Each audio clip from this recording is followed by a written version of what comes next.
기도합시다.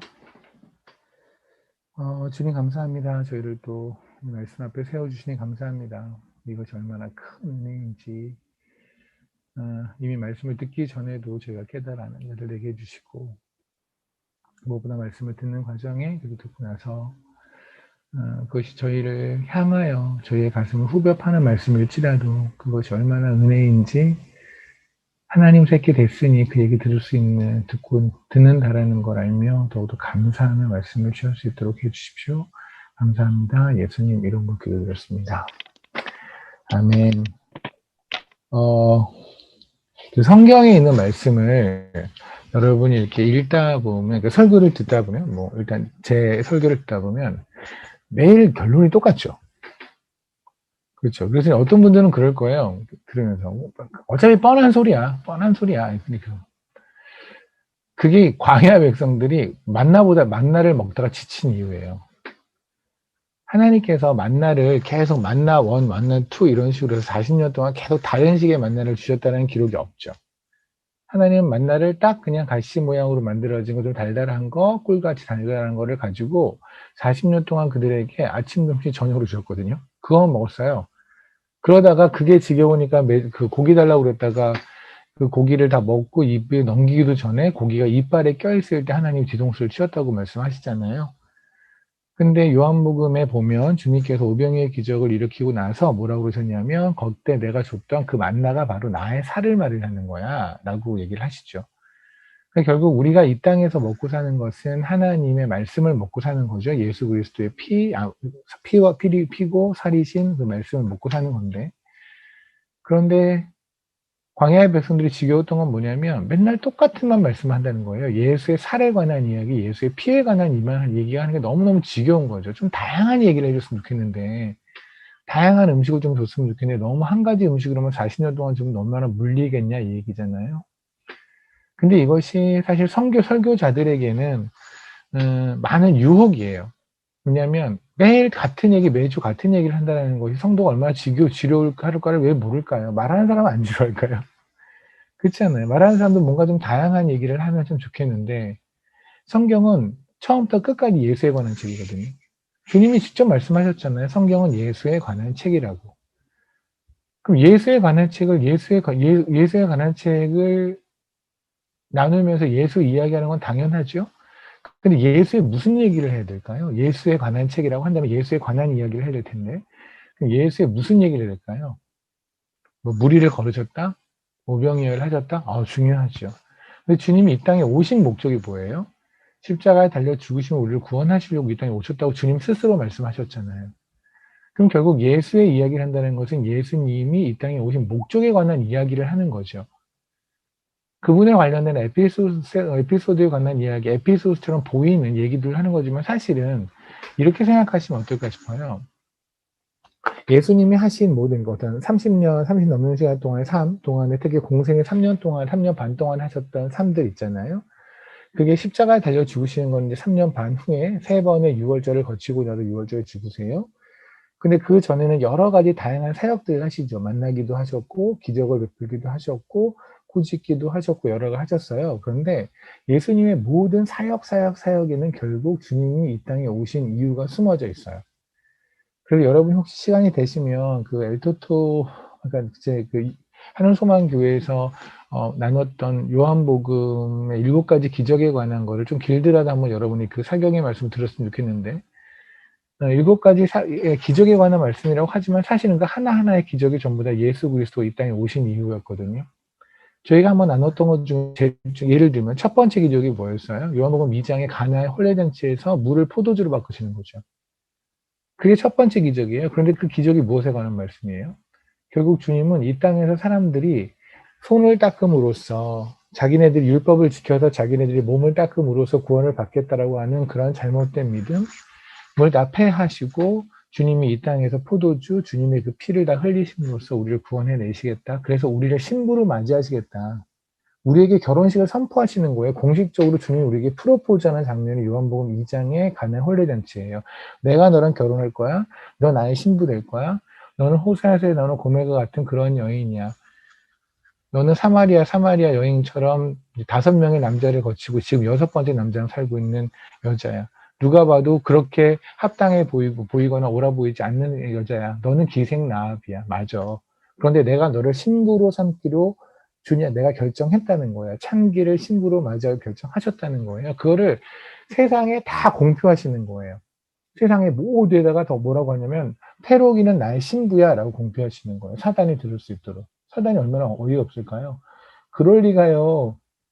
아니 당신은 그러잖아요. 사단이 처음에 귀신이 하나님을 만나자 주님을 만나자마자 뭐라고 우리 하나님 하늘의 거룩한 자가 왜 여기에 오셨나이까 이러잖아요. 귀신들이 알아요. 사탄이 알아요. 예수가 누구신지를. 그런데 그가 지금 세상 창기와 샹기를 신부로 맞이하겠다는 거예요. 테로기를, 진성이를, 곽희문을, 성경이를 그렇게 한 명 한 명을 신부로 맞이하시겠다고 선포하시는 거예요. 너무 터무니없죠. 그래서 사단이 기겁을 하는 거예요. 물론 우리 쪽도 기겁할 노릇이죠. 근데 주님은 처음에 이 땅에 처음에 요한복음에 7가지 기적을 행하실 때 딱 첫 번째 기적을 시작하시면 내가 얘랑 결혼하고 말 거야 라고 선포를 하세요. 근데 결혼하는 근거가 뭐냐면 내가 다 피를 쏟음으로 그의 죄를 씻어서 얘가 창기를 내가 신부로 만들어서 주님의 피가 우리 몸에 입혀지니 우리의 몸에 있는 우리에게 웨딩 드레스가 되어서 그리스도의 옷이 되어서 그렇게 우리 주님의 신부로 삼아 줄 거야라는 선포시잖아요. 그러니까 우리가 기적 하나만 본다면 아프리카에서도 그러거든요. 많은 목사님들이 물을 포도주로 바꾸신 주님의 기적 그래가지고 기적의 하나님 우리 삶에서도 기적을 일으키시고 우리를 가난하게 부자로 만들게 하시고 뭐 이런 그래서 오죽하면 케냐에서 굉장히 유명한 목사님 중에 한 분은 정말 이건 실화예요. 정말 물을 포도주로 바꿨어요. 기적을 행했어요, 교회에서. 근데 그게 뭐였냐면, 무슨 화학약품을 쓰면은 물 색깔이 이렇게 피색으로 변하는 게 있대요. 그걸 썼던 거예요. 그래서 그 교회에 어마어마하게 사람들이 모였어요. 이분이 그런 어마어마한 기적을 행한다고. 그러다 나중에 그것이 어떤 기자에 의해서 뽀록이 났어요. 그래서 이분이 화학약품을 써서 물을 이렇게 포도주로 바꾼다고. 근데 저는 그게 만약에 그분이 그런 물을 코카콜라로 만들 수 있는 기적을 많이 있다고 합시다. 그거 뭐 할 건데요? 그러니까 그 기적을 행한 거하고 뭐 할 건데요? 결국은 그 기적을 행한 주님이 왜 하셨는지 의미 파악은 상관없이 그냥 그런 기적에 쫓아다니는 거잖아요. 아무튼 주님은 그 예를 들면 제가 하나를 말씀드린 것처럼 주님께서 이 땅에 하신 모든 사역이에요. 모든 사역. 단 하나도 예외 없이 모든 사역은 다 십자가에 관한 이야기예요. 모든 사역은.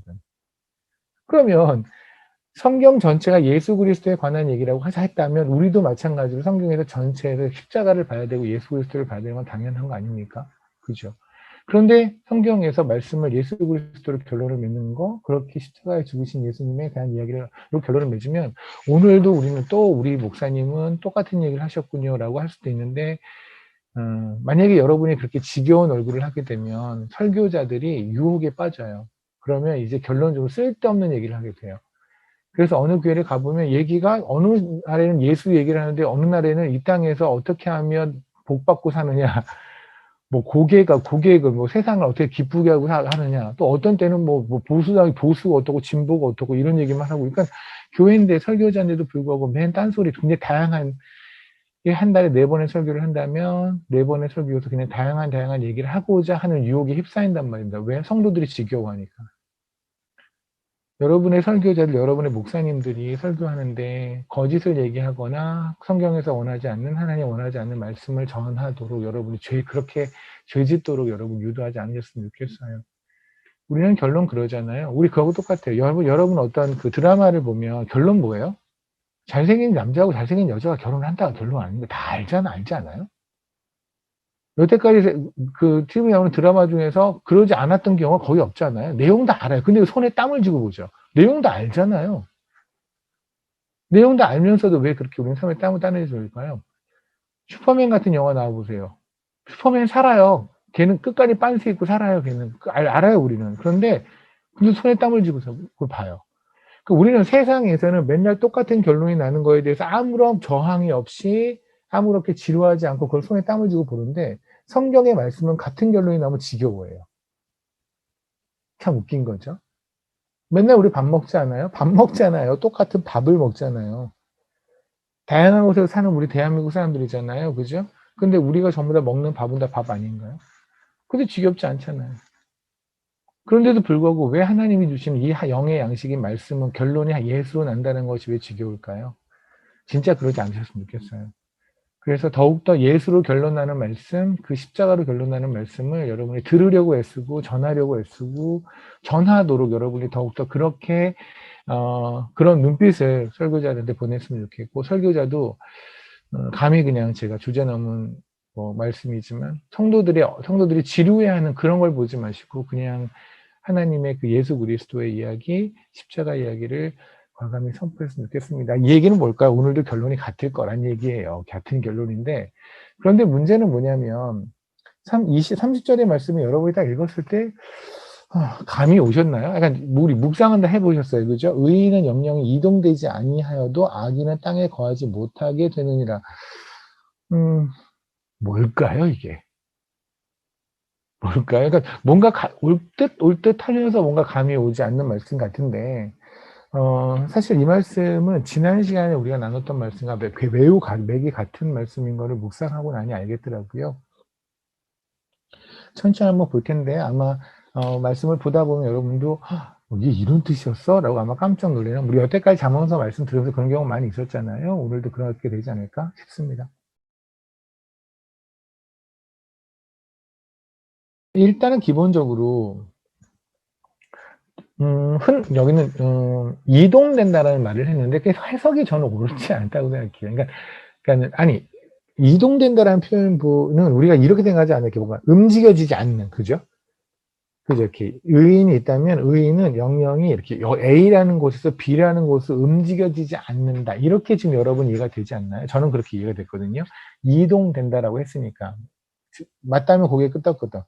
리액션이 없으면 제가 사진 보고 하는 것 같아요. 어떨 땐 여러분이 너무 정지 상태에 있어서 이분이 사진을 그냥 띄워놓고 누워있나? 이런 생각이 들기도 하거든요. 제가 좀 약간씩이라도 살아있는 모습을 저한테 보여주시면 제가 설교할 때 뭔가 같이 호흡을 한다는 좀 생각이 들고, 좀 생각 좀 해주세요. 설교자도 좀 답답해요. 이렇게 줌에서 한다라는 게. 목사님도 줌에 사진을 있잖아요. 우리 장원 목사님, 재영 목사님, 줌으로 막 말씀 전하시잖아요. 고생하시는 거예요. 좀 도와 좀 드리세요. 근데 의인은 영영이 이동되지 않는다. 그럼 A라는 곳에서 B라는 곳으로 이동되지 않는다? 뭐 이런 얘기인가요? 그럼 전에 움직이지 않고 한 곳에 머문다 이런 얘기인가요? 박재홍 목사님 이제 이사를 가셔야 되는데, 같이 좀 기도 좀 했으면 좋겠어요. 어쨌든 그럼 이동되지 않는다. 그러니까 박재홍 목사님 이사를 가면 안 되는 거네요? 이사를 가는 건 뭐예요? 유인이 아니네. 이동이 되니까. 이런 건가요? 그런 건 아닐 것 같은데, 그죠? 그러면 지금 이거 이동된다는 말은 아닌 것 같고요. 이게 어떻게 냐면, 이 단어가 있는 히브리어가요, 원래 뜻은 이동된다는 보다는 흔들린다, 요동친다라는 말로 대부분이 해석이 돼요. 아마 여러분들 히브리어를 이거를 이제 여러분들 묵상을 개인적으로 하면서 좀 찾아보시고 그럴 텐데, 그럴 때 아마 여러분들, 그게 이게 이런 뜻으로 쓰인 경우가 많이 있구나라는 걸 여러분이 보실 것 같아요. 근데 어쨌든, 우리가 그걸 보게 될 텐데, 근데 사실 세상이든 하나님 안에 있는 사람이든 간에 흔들린다, 요동친다라는 걸 좋아하는 경우는 없죠. 세상 사람들 요동침을 좋아하지 않아요. 그들도 흔들린다는 말을 좋아하지 않아요. 그들도 굉장히 안정적으로 뿌리가 깊이 박혀서 뭔가를 한다라는 얘기를 하고 싶고 그런 소리를 듣고 싶어요. 맞죠? 뭔가 든든하게 뿌리 박혀서 막 흔들리지 않고 딱 고정돼서 무슨 일을 한다라고 본인도 느끼고 싶고 남한테도 그렇게 평가를 받고 싶고 그럴 거예요. 예를 들면 시편을 약간 볼까요? 시편 10장입니다. 시편 10편. 열이에요. 10. 거기에 보면 이런 말이 나오네요. 4절부터 제가 읽을게요. 악인에 관한 이야기예요. 거기는 이제 2절, 3절, 4절 다 악인에 관한 이야기인데, 그건 여러분이 시간 될 때 꼭 읽어보시고요. 제가 이렇게 지나가면서 얘기하는 거여도 여러분은 꼭 한번 귀를 좀 기울여 주세요. 그래서 제가 나누는 건 4절, 6절을 4절부터 6절을 나누지만 제가 꼭 한번 전에 것도 읽어보세요라는 거는 꼭 좀 읽어봐 주세요. 부탁드릴게요. 악인은 그의 교만한 얼굴로 4절입니다. 말하기를 여호와께서 이를 감찰하지 아니하신다 하며 그의 모든 사상에 하나님이 없다 하나이다. 그러니까 자기가 생각하는 무엇에 하나님이 신경 안 쓴다는 거예요. 하나님이 우리가 뭐를 하든 관심 없다라는 거예요. 하나님은 우리를 통치하지 못한다 이런 얘기 생각을 하는 거죠. 쉽게 말하면 하나님이 없다고 하는 게 악인이에요. 5절 그 얘기는 언제든지, 그러니까 이게 지금 4절 같은 얘기는 우리 삶에서 우리가 시간이 되겠죠? 모르겠어요. 우리 또 얼마 안 남았으니까 저번에 막 할게요. 언제는 안 그랬습니까? 오늘도 그냥 할게요. 거기 무슨 말씀이면 여러분이 오늘도 여기서 사상이라는 말을 굉장히 좀 뭔가 큰 걸로 생각할 수 있는데 사실 그냥 영어로는 히즈다시 그냥 thinking이거든요. 그러니까 우리가 오늘도 사실 우리가 누구한테 무슨 말을 하든 결국 우리가 생각을 해서 전한 거잖아요. 그러니까 그러다 보면 그 안에서는 누군가에 대한 비판도 있었을 것이고 누구에 대한 험담도 있었을 것이고 물론 본인은 험담이라고 생각하지 않아요. 내가 아무리 제가 기업을 붙들고 기업 전화를 한 다음에 기업아 내가 지금부터 험담을 좀 할게 이런 사람이 어디 있어요. 그냥 말을 했는데 결론적으로 그것이 하나님 보시기에 험담이 되는 거죠. 그죠? 아니면 사업적인 일로 나는 통화를 했는데 결국은 하나님 보시기에는 아주 그냥 안목의 정욕과 소욕과 지나친 탐심이 가득했던 통화였을 수 있죠. 그잖아요. 그러니까 우리는 그것이 아니라고 생각할지 모르지만 사실은 그랬을 수도 있지 않을까요? 그러니까 결국 우리가 이제 그런 모든 통화나 모든 얘기 오늘 하루 종일 했던 거거든요. 오늘 하루만 생각했으면 그 생각 중에 하나님이 있었냐가 중요해요. 내가 A라는 사람과 대화를 할 때 B라는 사람과 대화를 할 때 그 사람과 저는 안 하는 거지만 여러분 다 카톡들 하시잖아요. 카톡을 할 때, 그럴 때 문자를 하거나 이랬을 때, 과연 그 안에 하나님이 있었는가? 하나님이 지켜보심을 인식하면서 그 통화를 했는가? 그 얘기를 했는가? 그게 만약에 없었다면 그게 바로 악인의 삶이에요. 그렇다고 제가 여러분이 악인이다, 우리가 악인이란 말이 아니라 악인을 닮은 의인의 삶인 거죠. 이 부분이 바로 우리가 하나님 앞에 회개하고 이 부분을 우리가 줄여나가는 게 바로 성화의 삶이에요. 성화의 삶이 뭐냐면 세상 사람 하나님이 없다고 생각하는 사람들 그들의 삶처럼 우리의 삶도 분명히 살아간단 말입니다. 의인이어도 크리스찬이어도. 근데 그 삶을 하나라도 줄여가는 거. 어제보다 오늘이 작년보다 올해가 그죠? 그리고 올해보다 내년에 하나씩 줄여가는 거. 그 하나님의 노력에 발맞춰 나아가는 게 바로 성화의 삶이라고 저는 생각을 해요. 한번 여러분이 오늘도 하루 다 갔으니까 내일 한번 여러분이 아침에 눈 뜨자마자 한번 모든 대화나 카톡이나 기타 등등등 글을 쓰든 뭐를 하든 거기에서 하나님이 지켜보신다. 그리고 하나님을 웃게 해드리는 대화를 한번 해보자. 하나님을 기쁘게 하는 그런 한번 걸음을 한번 해보자라는 걸 의식하고 하신다면 최소한 시편 10장 4절에 있는 악인과는 반대의 삶을 사는 의인이 될 거라고 저는 생각하거든요. 그래서 제가 여러분에게 이제 자세히 설명하지 않고 꼭 읽어보시라는 거예요. 저는 오늘 4절을 나눌 거예요. 6절을 나눌 거예요. 그에게는 언제든지 경고하고 구해야 주의 심판이 높아서 그에게 미치지 못하오니 그의 모든 대적들을 멸시하며 이게 무슨 말이냐면 그 얘기를 그러니까 이게 지금 악인에 관한 이야기예요. 악인들은 지네들이 엄청나게 대세라고 생각하고 그들은 굉장히 견고한 성을 쌓고 살아간다고 지들이 믿고 산다고요. 그렇게. 하나님도 지네들을 이기지 못한다고 믿고 산다고. 옛날에 바벨 탑을 쌓았던 사람들이 탑을 지으면서 지네들이 엄청 세다고 생각했을 거 아니겠습니까? 그죠? 나홀이라고 하는 아브라함의 형제가 있는데 그때 나홀 같은 경우 어떻게 해요? 나중에 가면 나홀 성을 따로 쌓았거든요. 그래서 성경에 보면 아브라함의 하나님과 나홀의 하나님이 달라요. 그러니까 나홀이라는 사람은 아브라함의 형제인 나홀은 다른 신을 믿고 그냥 생각합니다. 그 나홀의 후예가 바로 야곱이 갖다 라반이라고 하는 그 외삼촌이 그쪽이거든요. 하나님을 안 믿잖아요. 그러니까 드라빔 같은 거 믿고 이러잖아요. 그런데 나홀이랑 성을 쌓고 살아요. 무슨 말이냐면 그들의 견고한 성을 쌓고 우리 하나님 없어도 괜찮아. 여러분 전도하다 보면 느끼시는 거 있죠. 하나님이 전혀 필요 없다고 생각하잖아요. 그들은. 그렇죠. 하나님이 없어도 우리는 너무너무 잘 살고 우리는 다 잘 돼 라고 생각하는 사람들. 그런 사람들. 6절 그의 마음에 이르기를 그리고 악인들이 자기 자신의 마음에 이르기를 나는 흔들리지 아니하며 대대로 환난을 당하지 아니하리라 하나이다. 지금 이제 시편 기자가 쓰는 내용이 이거예요. 하나님이 없는 악인들이요. 지네들이 흔들림이 없대요. 지네들은 끝까지 견고하게 살아간다고 저렇게 하는데 어쩌죠? 그럴 리가 없잖아요. 그죠? 견고한 바위는 견고한 피난처 그 단단한 바위는 그 반석은 오로지 예수 그리스도밖에 없는데 예수 그리스도가 없는데 어떻게 그들이 단단한 삶을 살겠습니까?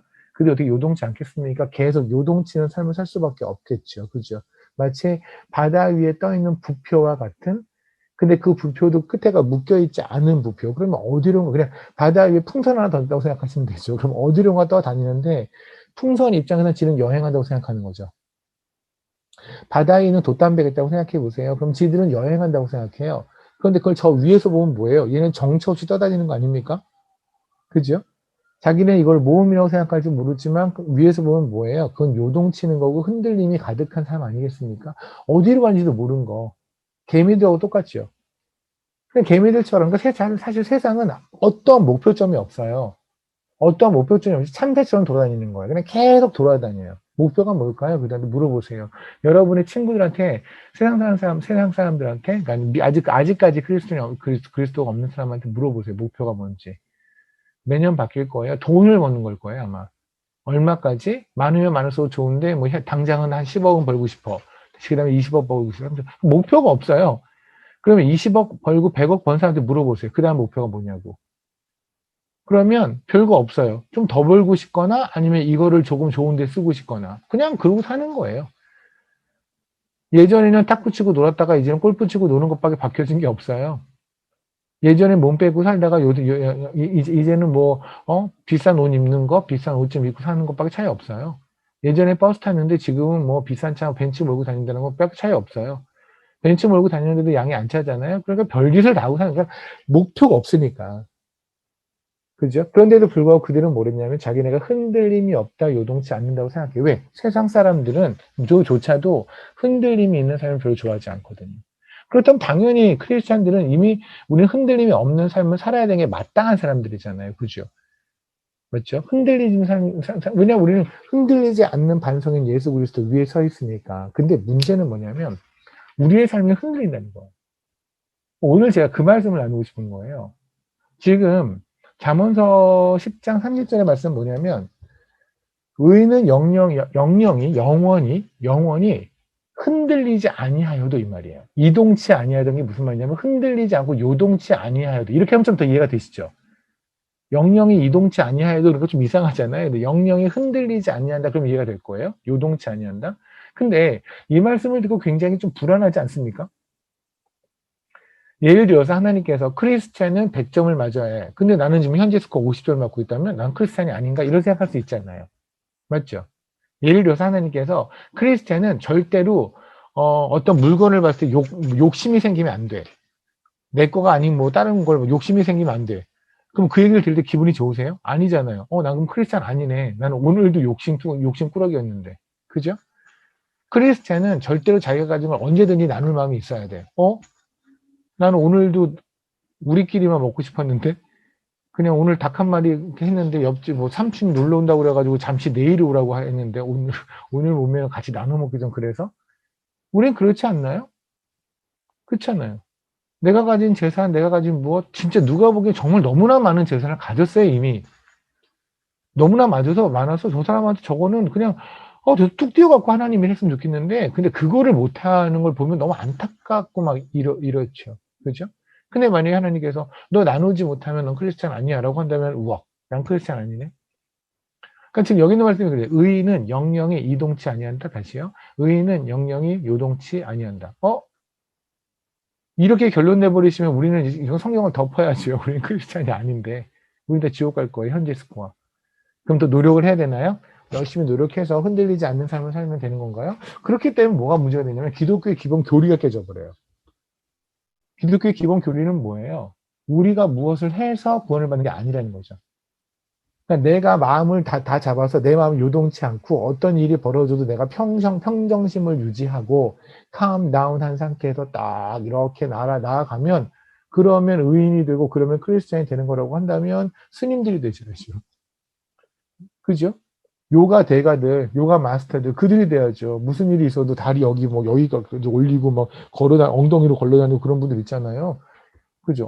무슨 일이 있어도 저 산속에서 이러고 계시는 분. 오늘 제가 이제 잠깐 법륜 스님을 개인적으로 까게 되는데, 까는 건 아니고, 그냥 어이가 없는 분이어서 그러는 거예요. 기사를 봤어요. 기사를 봤는데, 오늘 병원에서 좀 오래 머물렀거든요. 병원에 너무 오래 머물다 보니까, 막 지겨워서 평소에 안 보던 기사까지 다 보게 되더라고요. 근데 오늘 본 기사는 오늘 이거는 설교에 도움이 되겠다라는 생각이 들었어요. 질문이 뭐냐면, 그 질문 하는 게 너무 웃기더라. 저는 자꾸만 모든 게 하는 게 자꾸만 금방 지겨워져요. 실증이 나요. 어떻게 하면 좋겠나요? 이걸 물어본 거예요. TV에서 했나 봐요, 그걸. 법륜 수집이 뭐냐면, 그럼 A가 지겨우면 B를 하세요. 그리고 C를 하세요.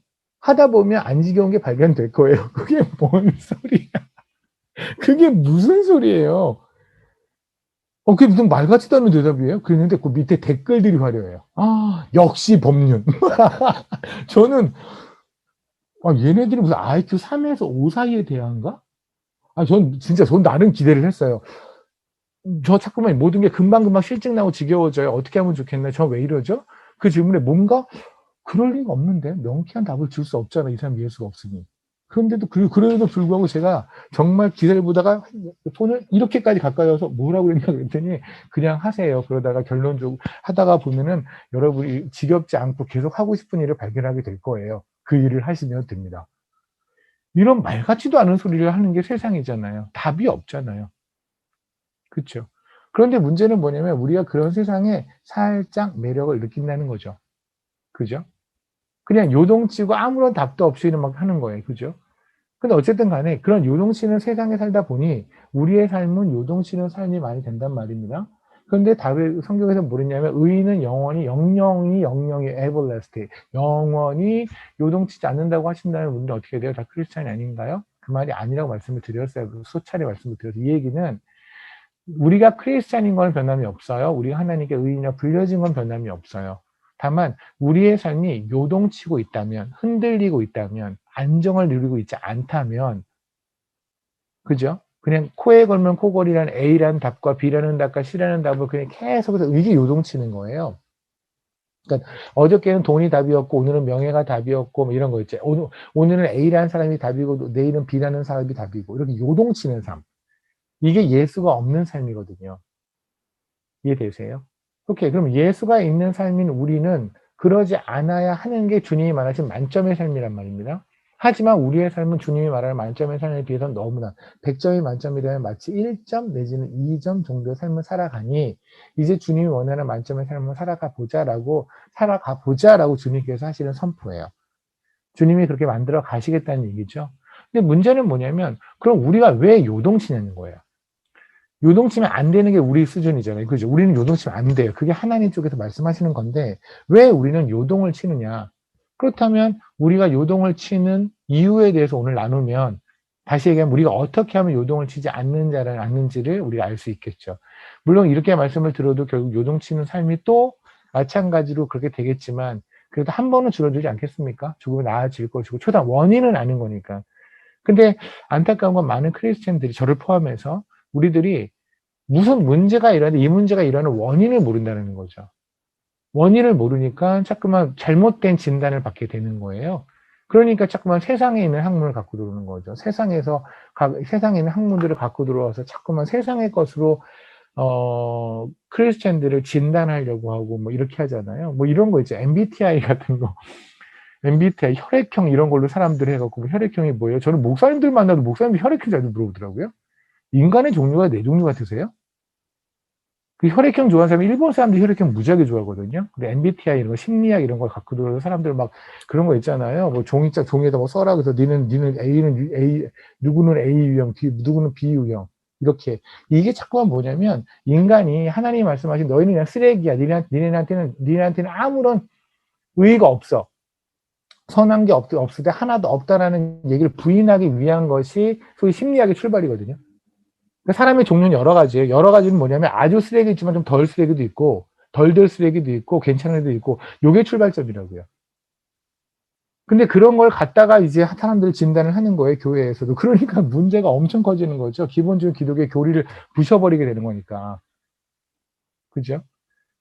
아무튼 간에 지금 이제 그러면 한번 봅시다. 우리는 왜 요동칠까? 성경에서 우리가 왜 요동친다고 말할까? 우리가 A형이기 때문에 B형이기 때문에 C형은 없죠. O형이기 때문에 또는 MBTI에서 뭐 이런 식의 검사 결과가 나왔으니까 A 유형이니까 B 유형이니까 아니라고요. 그런 게 아니라 성경에서 매우 그냥 간단하고 선명하고 굉장히 분명하게 우리가 왜 요동치는지에 대한 설명이 나와요.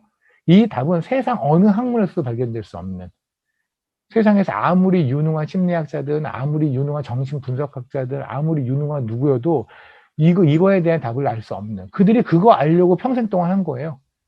평생 동안 하다가 그냥 그러다가 죽은 거거든요. 그 답을 한번 시편에서 오늘 봐볼게요.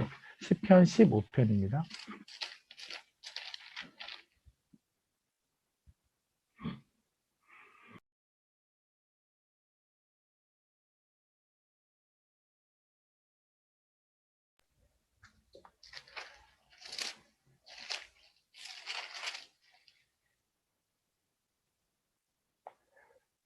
제 옛날에 미국에 있는 어느 우리 신영 사모님 섬기는 그 교회에 가서 심리학에 대해서 어마어마하게 그 나름 긴 시간을 가지고 제가 막 비판을 했었죠. 막 이것은 도저히 기독교 연합이 되지 않는다를 막 설명했었잖아요. 신영 사모님 기억나실 거예요 아마.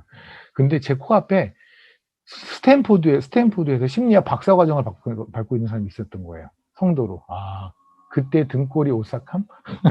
등골이 오싹함이란? 하지만 결국은 네, 성경이 이겼고 하나님의 말씀이 이겼습니다. 아무튼 시편 15편에 보면 5절의 말씀을 나눌 거예요. 볼게요. 이자를 받으려고 돈을 구워주지 아니하며 뇌물을 받고 무지한 죄를 해하지 아니하는 자이니 이런 일을 행하는 자는 영원히 흔들리지 아니하리이다. 다시 읽을게요. 이자를 받으려고 돈을 구워주지 아니하며 뇌물을 받고 무지한 죄를 해치지 아니하는 자이니 이러한 일을 행하는 자는 영원히 흔들리지 아니하리이다. 그러니까 지금 영원히 흔들리지 않는 자라는 사람은 누구냐면 의인이잖아요. 그죠? 아까 우리 그랬죠. 영원히 요동치지 않는 사람. 근데 영원히 이때 이 흔들리다가 아까 앞에 있어 잠언서 10장 30절에서 요동치다라는 것과 같은 단어거든요. 근데 좀 이상하지 않나요? 이자를 안 받고 돈을 꿔주고 그리고 뇌물을 안 주는 사람이면 이미 의인이다? 이 사람은 되게 좋은 크리스찬이다? 이 사람은 정말 크리스찬의 전형이다? 이 사람은 절대 흔들리지 않는 사람이다? 십자가의 뿌리를 받고 있는 사람이다? 예수 그리스도는 반석 위에 굳건히 선 그러한 사람이다? 이게 납득이 되나요? 좀 안 되죠. 그죠? 제가 저하고 좀 동의가 되면 끄떡끄떡. 그렇잖아요. 일단 기본적으로 이 얘기를 그냥 문자 그대로 나면 여러분 중에 특히 은행에서 근무하시는 분들은 잽싸게 그만두셔야 돼요. 왜냐하면 은행이 뭐하고 돈 사는 거예요? 결국은 이자 받아먹고 사는 거잖아요. 맞죠? 그 이자 놀이죠. 죄송합니다. 좀 너무나 비하시키는 것 같은데 결국은 이자 놀이죠. 공식적인 이자 놀이. 그죠? 그게 바로 은행이 돈을 먹고 사는 거잖아요. 그러면 은행에서 자기의 돈을 기업이나 뭐에다 꺼주고 그런 다음에 이자를 받아서 그걸 갖고 사는 건데 그러면 그 이자를 받는 것 자체가 지금 하나님 하지 말라는 거잖아요. 이자를 안 받아야 의인의 삶이라며요. 그죠? 이거 어떻게 이해되죠? 뇌물은 뭐 그렇다고 쳐요. 뇌물은 원래 좋은 건 아니니까. 그렇지만 이자를 받는 거는 정상적인 경제 활동인데 근데 이렇게 하면 안 되지 않나요? 여러분이 그러면 어떤 적금 같은 걸 부었을 때 그러잖아요. 나중에 가서 이자가 어느 정도 붙는 걸 생각해서 하는 거 아닙니까? 그잖아요. 그래서 내가 만기에 되면 뭐 500만 원을 넣었더니 480만 원을 넣었는데 만기 되면 500만 원이 되는 그런 20만 원의 이자가 생긴 거를 아니까 그 적금의 상품을 좀 제가 상품 광고하고 있나요? 아무튼 그렇게 하는 거 아닙니까? 그럼 여러분이 그런 걸 생각해서 적금을 넣는다면 그렇다면 그 자체로 여러분은 지금 어마어마한 죄를 짓고 있는 거예요. 의인의 삶이 아니에요. 지금 성경에서는 그랬잖아요. 이자를 받으려고 돈을 구워주지 아니하라고 했으니까. 최소한 이 얘기는 문자 그대로 해석하면 안 된다는 거 여러분도 동의하시죠? 맞죠? 그렇다면 이 얘기는 뭘까? 이게 지금 의인의 영원히 하나님 앞에서 흔들리지 않는 의인의 상관 이게 무슨 상관이 있을까? 1절부터 잠깐 볼게요. 이것은 굉장히, 그러니까 제가 지금 1절부터 있는 이유는 다른 것이 아니라 5절에 있는 얘기의 사이즈가 단순히 이자나 뇌물 정도의 사이즈가 아니라는 얘기를 지금 여러분에게 보여드리려면 1절부터 4절까지 예언을 보면 될 것 같아요. 그죠? 왜 간혹 그런 사람들이 있죠. 옷을 이렇게 입었는데 머리부터 발끝까지 뭐 여기에 막 금 이만한 거 막 매고 뭐 금 덩어리로 있잖아요. 디스크 걸릴 만큼 두꺼운 금 매고 팔에도 금 두르고 막 이랬는데 신발이 굉장히 그냥 슬리퍼만 신는 사람이 있거든요. 그런 경우는 보통 그러잖아요. 쟤는 왜 저기다 슬리퍼를 신었어? 그런데 그 슬리퍼가 되게 비싼 경우예요. 그렇잖아요. 머리끝부터 발목까지 비쌌다면 밑에 있는 슬리퍼가 쌀 리가 없죠. 우리 생각에 쟤는 왜 저 패션에 슬리퍼를 신었어? 라고 하지만 사실은 어찌 보면 그가 입은 모든 금덩어리 포함 어쩌면 그 슬리퍼가 제일 비싼 걸 수도 있어요. 그죠? 그러니까 결국은 뭐냐면 1절부터 5절까지가 있다면 1절부터 4절까지의 무게와 5절의 무게가 다를 수는 없는 거죠. 맞죠? 그 1절부터 4절까지 무게가 이자와 뇌물 정도 수준의 무게라고 한다면 이건 이자와 뇌물의 수준의 얘기일 거예요. 근데 만약에 1절부터 4절까지 무게가 굉장히 좀 무거운 얘기가 있다면 그럼 5절의 얘기도 무거워야 되는 거예요. 그죠? 근데 이자와 뇌물은 그렇게 무거운 얘기 같지는 않는데요. 볼까요? 여호와의 주의 장막에 머무르는 자 누구이며 주의 성사에서 사는 자 누구오니까 주의 장막에서 머무르는 자 누구예요? 주의 교회에서 사는 사람이 뭐예요? 성도요. 그렇죠? 성도는 누굽니까? 구원받은 자는 어떤 사람이에요? 하나님 십자가의 부의 주님의 하나님의 아들의 그 독생자의 그 핏값으로 사는 사람 성도는 어떤 사람이에요? 어떤 삶을 살아야 되는 거예요? 라고 물어보는 거예요. 일단 물음 자체가 굉장히 무겁다라는 건 동의하실 거예요. 그죠? 우리 평생에 별로 하고 싶지 않은 질문 중에 하나 아닙니까? 너무 대답이 뻔하게 무겁고 하니까. 2절. 정직하게 행하며 공의를 실천하며 그의 마음에 진실을 말하며 오. 그의 혀로 남을 허물하지 아니며 그의 이웃에게 악을 행하지 아니하며 그의 이웃을 비방하지 아니하며 그의 눈은 망령된 자를 멸시하며 하나님을 두려워하는 자를 존대하며 그의 마음에 서운한 것을 해로울지도 변하지 아니하며. 그죠? 여기에 보면 3절 같은 거 보세요. 그의 혀로 남을 허물하지 아니하고 그의 이웃에게 악을 행하지 아니며 그의 이웃을 비방하지 아니하며 이게 전형적인 뭡니까? 은혜로 가득 찬 사람이죠. 그죠? 그러니까 남을 제가 우리 지난주에 나눈 거 똑같아요. 남을 비방하지 않는다는 건 뭐냐면 비방받을 최고의 인물이 나라는 걸 인정할 때. 내가 가장 쓰레기인 걸 인정했을 때 남이 쓰레기라고 욕을 못 하는 거예요. 내가 낫다고 생각하는 순간서부터 남들 욕하기 시작하는 거죠. 그래서 말하는 것 중에 제일 말이 안 되는 얘기가 이런 거예요. 아, 물론 알아요. 저도 죄인이고 저도 할 말 없지만 그럼에도 불구하고 태록이가 걔가 좀 문제 있는 거 아니에요라고 말하는 것 자체가 나는 태록이란 나는 그러니까 태록이는 대박 쓰레기고 나는 좀 덜 대박 쓰레기라는 거 생각하는 거예요. 맞죠? 그러니까 십자가도 완전히 부서진다면 그런 사람은 남을 비방하지 못한다고 말씀하시는 게 지금 이 말씀. 그러니까 이 얘기는 단순히 험담에 관한 이야기가 아니라 은혜에 압도되느냐, 은혜를 기억하느냐 아니냐의 얘기라고 여러분이 이해하시면 될 것 같아요. 4절. 그의 눈은 망령자를 멸시하며 여기서 망령자를 멸시하는 건 뭐냐면 믿는 자와 믿지 않는 자, 하나님의 공의를 인정하고 인정하지 않는 자, 예수가 있는 자와 없는 자를 분별할 수 있는 거를 말을 하고요. 여호와를 두려워하는 자를 존대하며, 그죠? 그러니까 여러분이 보통 존대하는 사람은 누구예요? 돈 많은 사람, 높은 사람? 근데 그게 아니라 정말 하나님을 잘 믿는 사람을 존경하는 거예요. 그 사람은 세상적인 아우라는 1도 없을 수 있어요. 그렇지만 그가 정말 하나님을 사랑하고 하나님을 잘 믿기 때문에 그를 존중하고 존경하는. 그죠? 그러니까 차라리 그 앞에서는 정말 더 떨리는. 내가 국회의원 앞에 가서는 안 떨리지만, 그렇지만 그 사람, 그 집사님 앞에 가면 막 떨려요. 그 집사님은 세상에 가진 거 1도 없는 사람인데, 오늘도 쌀 걱정을 하고 살아야 되는 사람인데, 그런데 그가 믿는 하나님, 그가 가진 믿음 앞에, 하고 압도되어서 그의 앞에 그냥 공손해지는, 그게 여호와를 두려워하는 자를 존대하는 거거든요. 그 다음에 그의 마음에 서운한 것은 해로울지라도 변하지 아니한다는 것은 여러 가지 의미가 있겠지만 일단 우리에게 서원을 하는 것은요. 서원은 우리 쪽에서 하는 게 아니에요. 서원을 주신 분이 하게 하시는 거예요.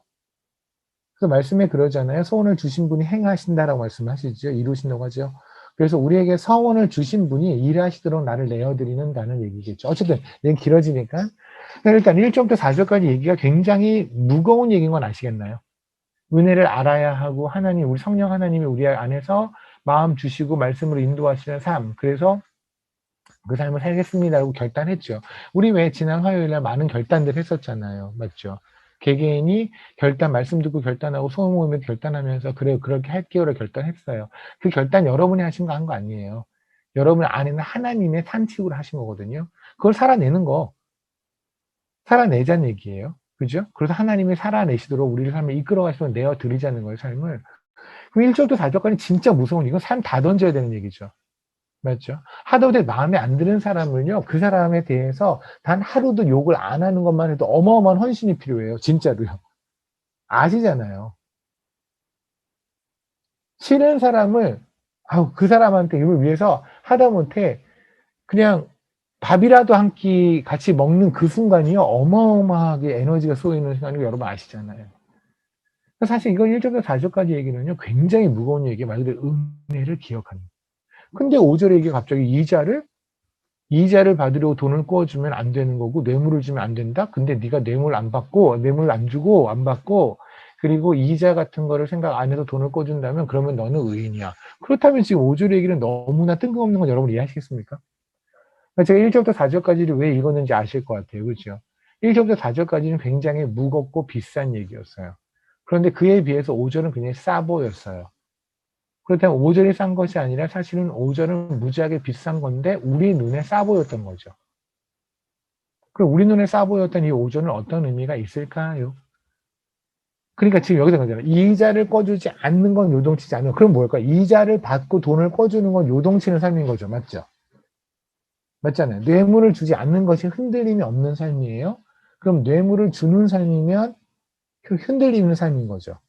맞죠? 그러면 우리가 뭔지는 모르지만 이자를 받고 돈을 꿔주는 행위, 그리고 뇌물을 주는 행위, 이 행위를 한다라는 이 내용을 알면 그러면 어렴풋이라도 요동치는 것이 무엇인지, 왜 요동치는 게 무엇 때문에 있는 건지를 알 수 있을지도 모른다는 희망은 생기잖아요. 그죠?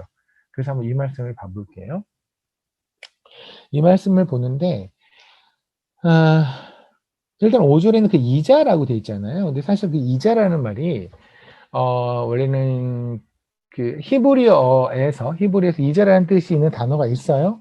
얘가 원래 네쉑이라는 말인데 Neshek예요. 네쉑 이렇게 네스헤크 뭐 네쉑 이렇게. 근데 이것의 어원이 이라는 스페링이 A로 바뀌면 나샥이 되거든요. 이 나샥이란 말이 무슨 뜻이냐면 이 나샥이라는 뜻이 있는 뜻이 어디에 있냐면 아모스서에 있어요. 여러 군데 있는데 많지는 않아요. 이 단어가 많이 쓰이진 않는데 공이 쓰이는 게 있어요. 그냥 대부분 이걸로 쓰여요. 어디에 쓰이냐면 아모스서 5장에를 보면 19절을 볼게요.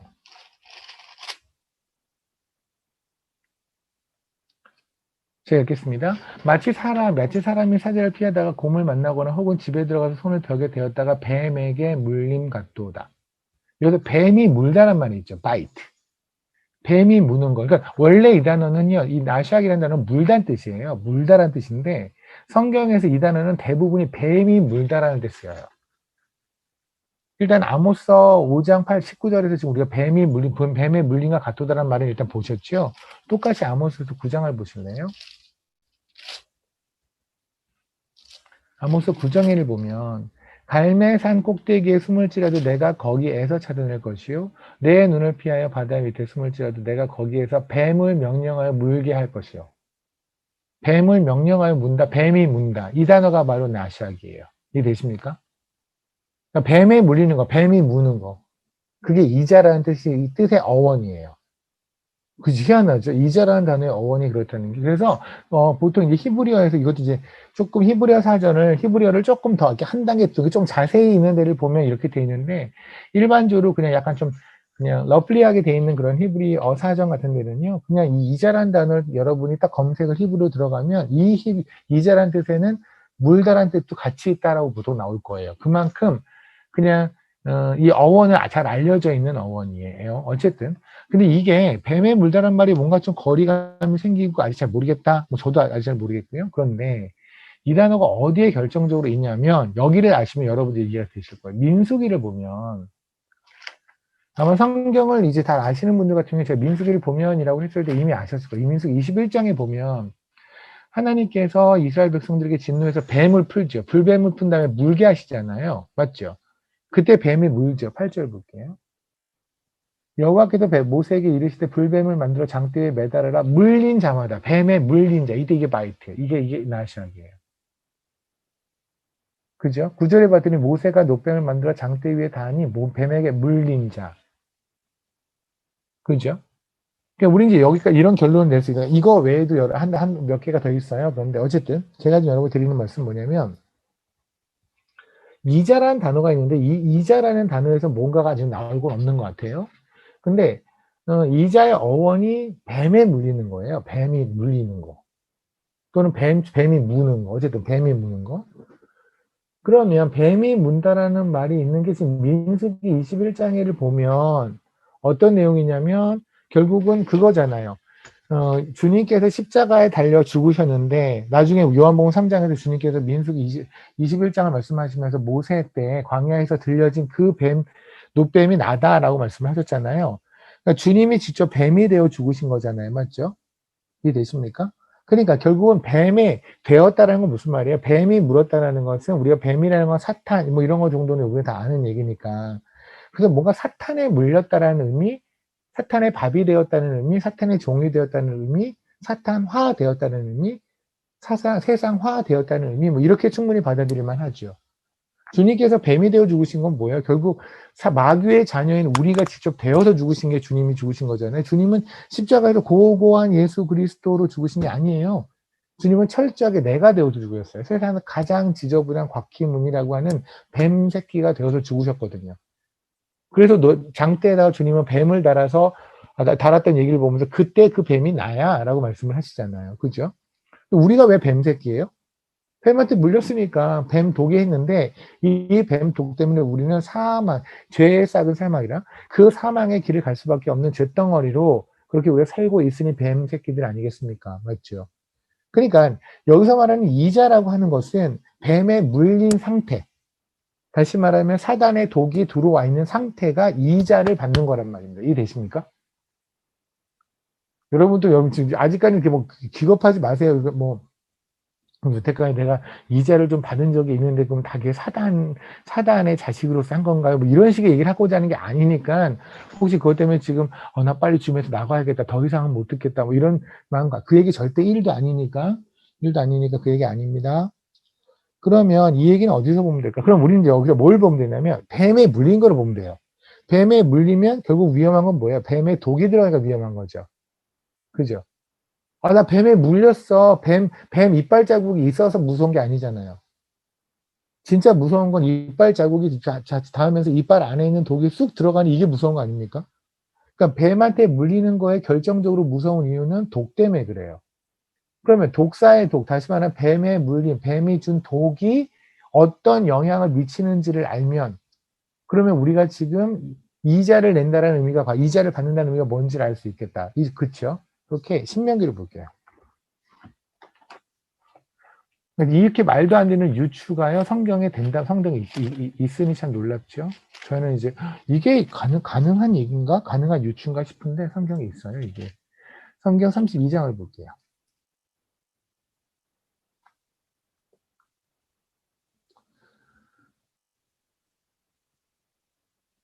거기에 32절 보겠습니다. 이는 그들의 포도나무는 소돔의 포도나무. 지금 여기서 말하는 게 누굴까요? 그들의 포도나무는 소돔의 포도나무라면 이 포도나무는 좋은 포도나무일까요? 나쁜 걸까요? 나쁜 거죠. 그렇죠. 악인을 말하는 걸 거 아니겠습니까? 뻔해요. 지금 악인에 관한 얘기예요. 그래서 다시 읽겠습니다. 31절 제가 읽을까요, 그러면? 진실로 그들의 반석이 우리의 반석과 같지 아니하니, 우리의 반석은 예수 그리스도죠. 그러면 그들이 말하는 건 악인이에요. 그죠? 악인의 반석은 절대로 예수 그리스도가 아니에요. 그래서 흔들리고 요동치는 거죠. 우리의 원수들이 스스로 판단하도다. 그리고 32절. 이는 그들은 악인을 말하죠. 악인의 포도나무는 소돔의 포도나무요. 고모라의 밭의 소산이라. 그들의 포도나무는 독이 든 포도이니 그 송이는 쓰며. 그들의 포도주는 뱀의 독이요 독사의 맹독이라. 아멘. 그때 32절에 있는 말씀을 잠깐 다시 읽을게요. 이는 그들의 포도나무는 소돔의 포도나무요 밭의 소산이 고모라의 밭의 소산이라. 그들의 포도는 독이 든 포도이니 그 송이는 쓰며 그들의 포도주는 뱀의 독이요 독사의 맹독이라 라고 돼 있잖아요. 그런데 이때 여기 있는 이 독이 든 포도원이라고 하는 것을요, 다른 말로 하면 쓸개 포도라고 얘기를 해요. 킹제임스 버전에서는. 다시 말씀을 드릴게요. 신명기 32장에서 32절과 33절의 말씀을 읽는데요.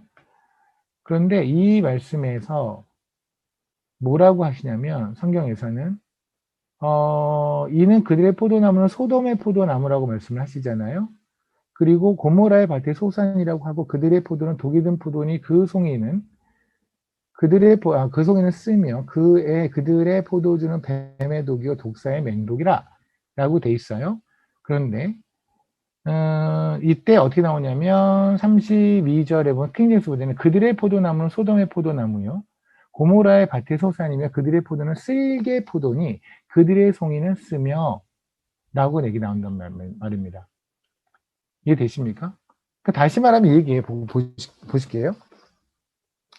우리가 알고 있는 포도주라는 게 있어요. 근데 포도주가 있는데 그 포도주가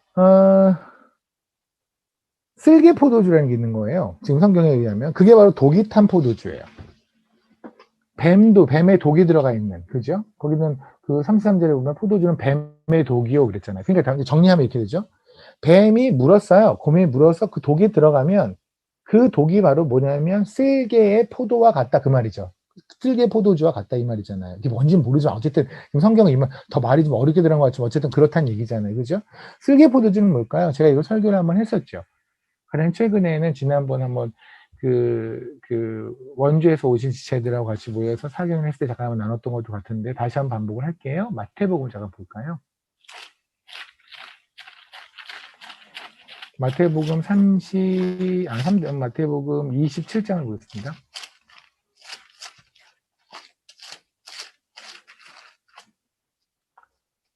마태복음 27장에를 보면 32절서부터 아마 오늘 이 얘기를 처음 들으시는 분들도 아마 있으실 텐데 잘 한번 들어보세요. 이게 좀 어려운 얘기가 될 수도 있는데 잘 들어보면 그렇게 어렵진 않아요.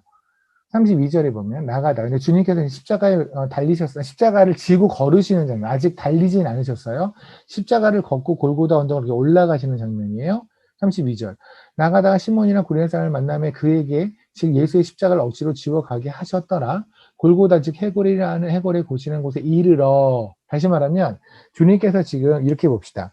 여기가 지금 골고다 언덕이잖아요. 주님께서 십자가를 맨 상태에서 올라가셨어요. 십자가를 이렇게 짊어지고 올라가셔고 중간에 시몬이라는 사람을 만나는 그런 해프닝이 하나 있었고요. 그 다음에 결국은 주님은 끝까지 올라가셨어요. 올라가셨으니까 어떻게 돼요? 이제 주님을 십자가에 매달아야 하는 거죠.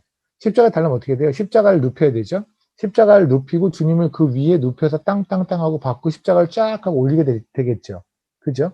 지금 상태는 뭐냐면 골고다 언덕에 다 도착을 해서 십자가를 내려놓고 주님도 이제 거의 막 기진맥진한 상태가 아니겠습니까? 그냥 이러고 있는 상태이고 십자가 옆에 떨어져 있는 상태이고 이제 군병들은 아마도 못과 어마어마하게 큰 해머, 망치 같은 걸 갖고 와서 주님의 손에 망치질을 할 참일 거예요. 사람들 웅성웅성 모여있을 것이고 그들은 깔깔거리며 낄낄거리며 주님이 십자가에 달려 죽으신 걸 보려고 하겠죠.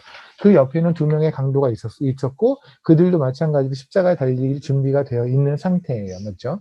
그 상태에서 어떤 일이 있었냐면 34절이에요.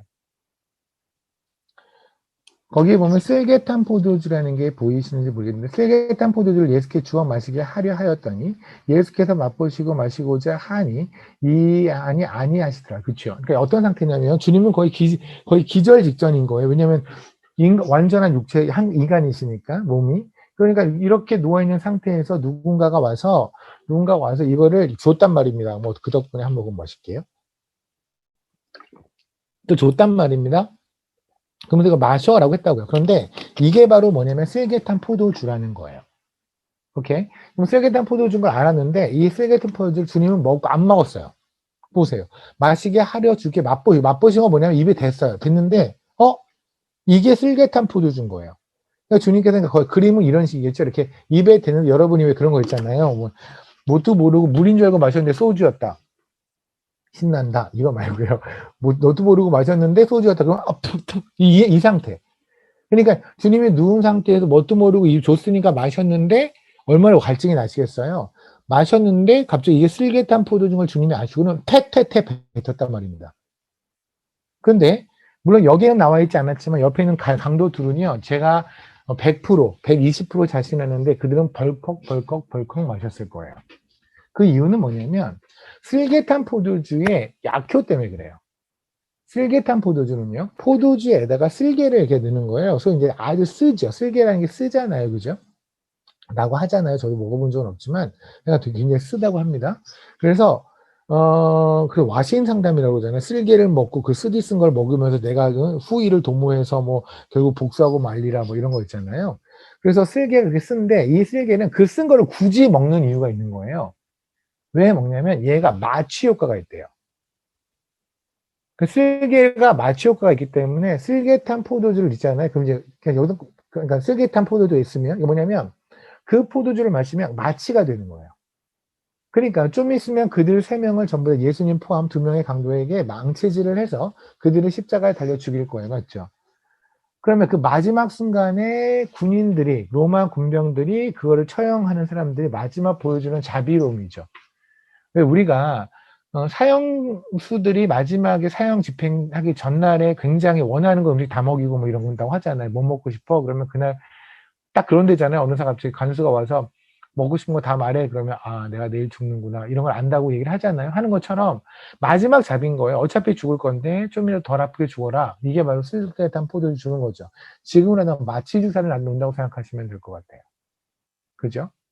그러면 옆에 있는 2명, 얘가 여러분 같으면 어떻게 하겠어요? 여러분이 십자가에 달려 죽어야 돼요.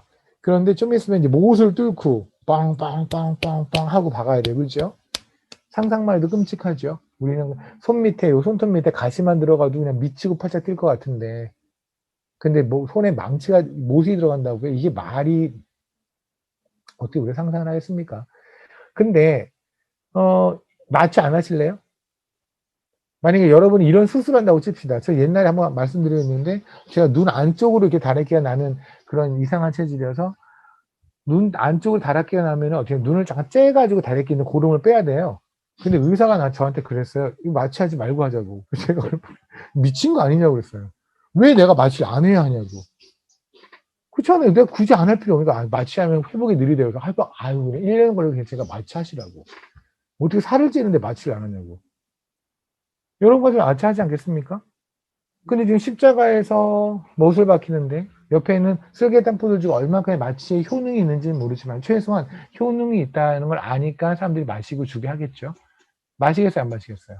벌컥벌컥 마실걸요? 여러분이 평소에 포도주 한 잔 안 먹는 사람이어도 그때는 마실 거예요. 왜냐면 좀이라도 덜 아파야 되니까. 저 같아도 그럴 거예요. 근데 그 주님, 그러니까 강도들은 마셨을 거란 말입니다. 근데 주님은 안 드셨다고요. 딱 먹고 팍 뱉었다고요. 그런데 요한복음 19장을 보면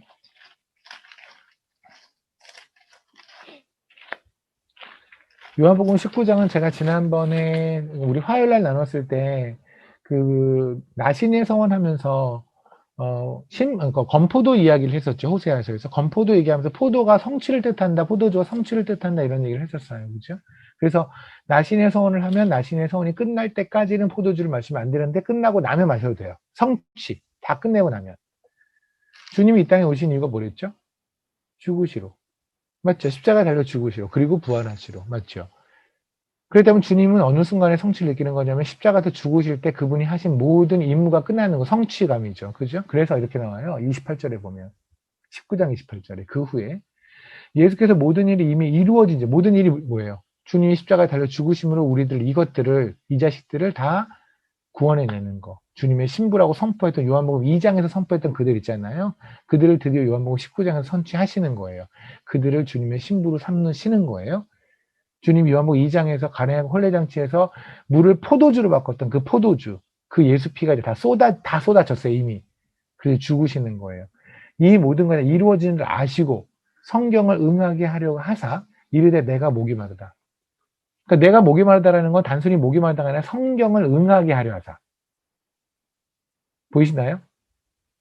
그리고 나서 거기 신포도주가 가득히 담긴 그릇이 있는지라. 근데 성경에는 목이 마르다? 뭐가 어디에 있었을까요? 목이 마르다? 물론 시편에 있어요. 69편에 있는데 왜 그랬을까요? 목이 마르다 그러면 신포도주 줄 거거든요. 그럼 신포도주를 마르다가 뭐예요? 포도주를 마셨다는 건 뭐예요? 주님이 이 땅에 오신 이유가 성취가 됐던 얘기죠. 이해되나요? 그래서 이러시잖아요. 신포도 가득한 그릇이 있는지라 사람들이 신포도를 적셔 해면초에 입에 대니 예수께서 뭐래요? 신포도주를 입에 대신 후에 다 이루었다 하시고 죽으시잖아요. 다 성취하신 거예요, 이제. 이래서 우리의 구원은 완성이 된 거예요. 주님이 이 땅에 오신 모든 이유가 모든 목적이 이루어진 거예요. 그게 바로 이 순간이에요. 그러면 지금 봅시다. 아까 쓸개탄 포도주는 안 드신다고 그랬잖아요. 맞죠? 그리고 지금 십자가에 달리셔서 이제 죽으실 때는 신포도주를 드셨잖아요. 맞죠? 근데 이 시간 차가 언제냐면 6시간 차이에요.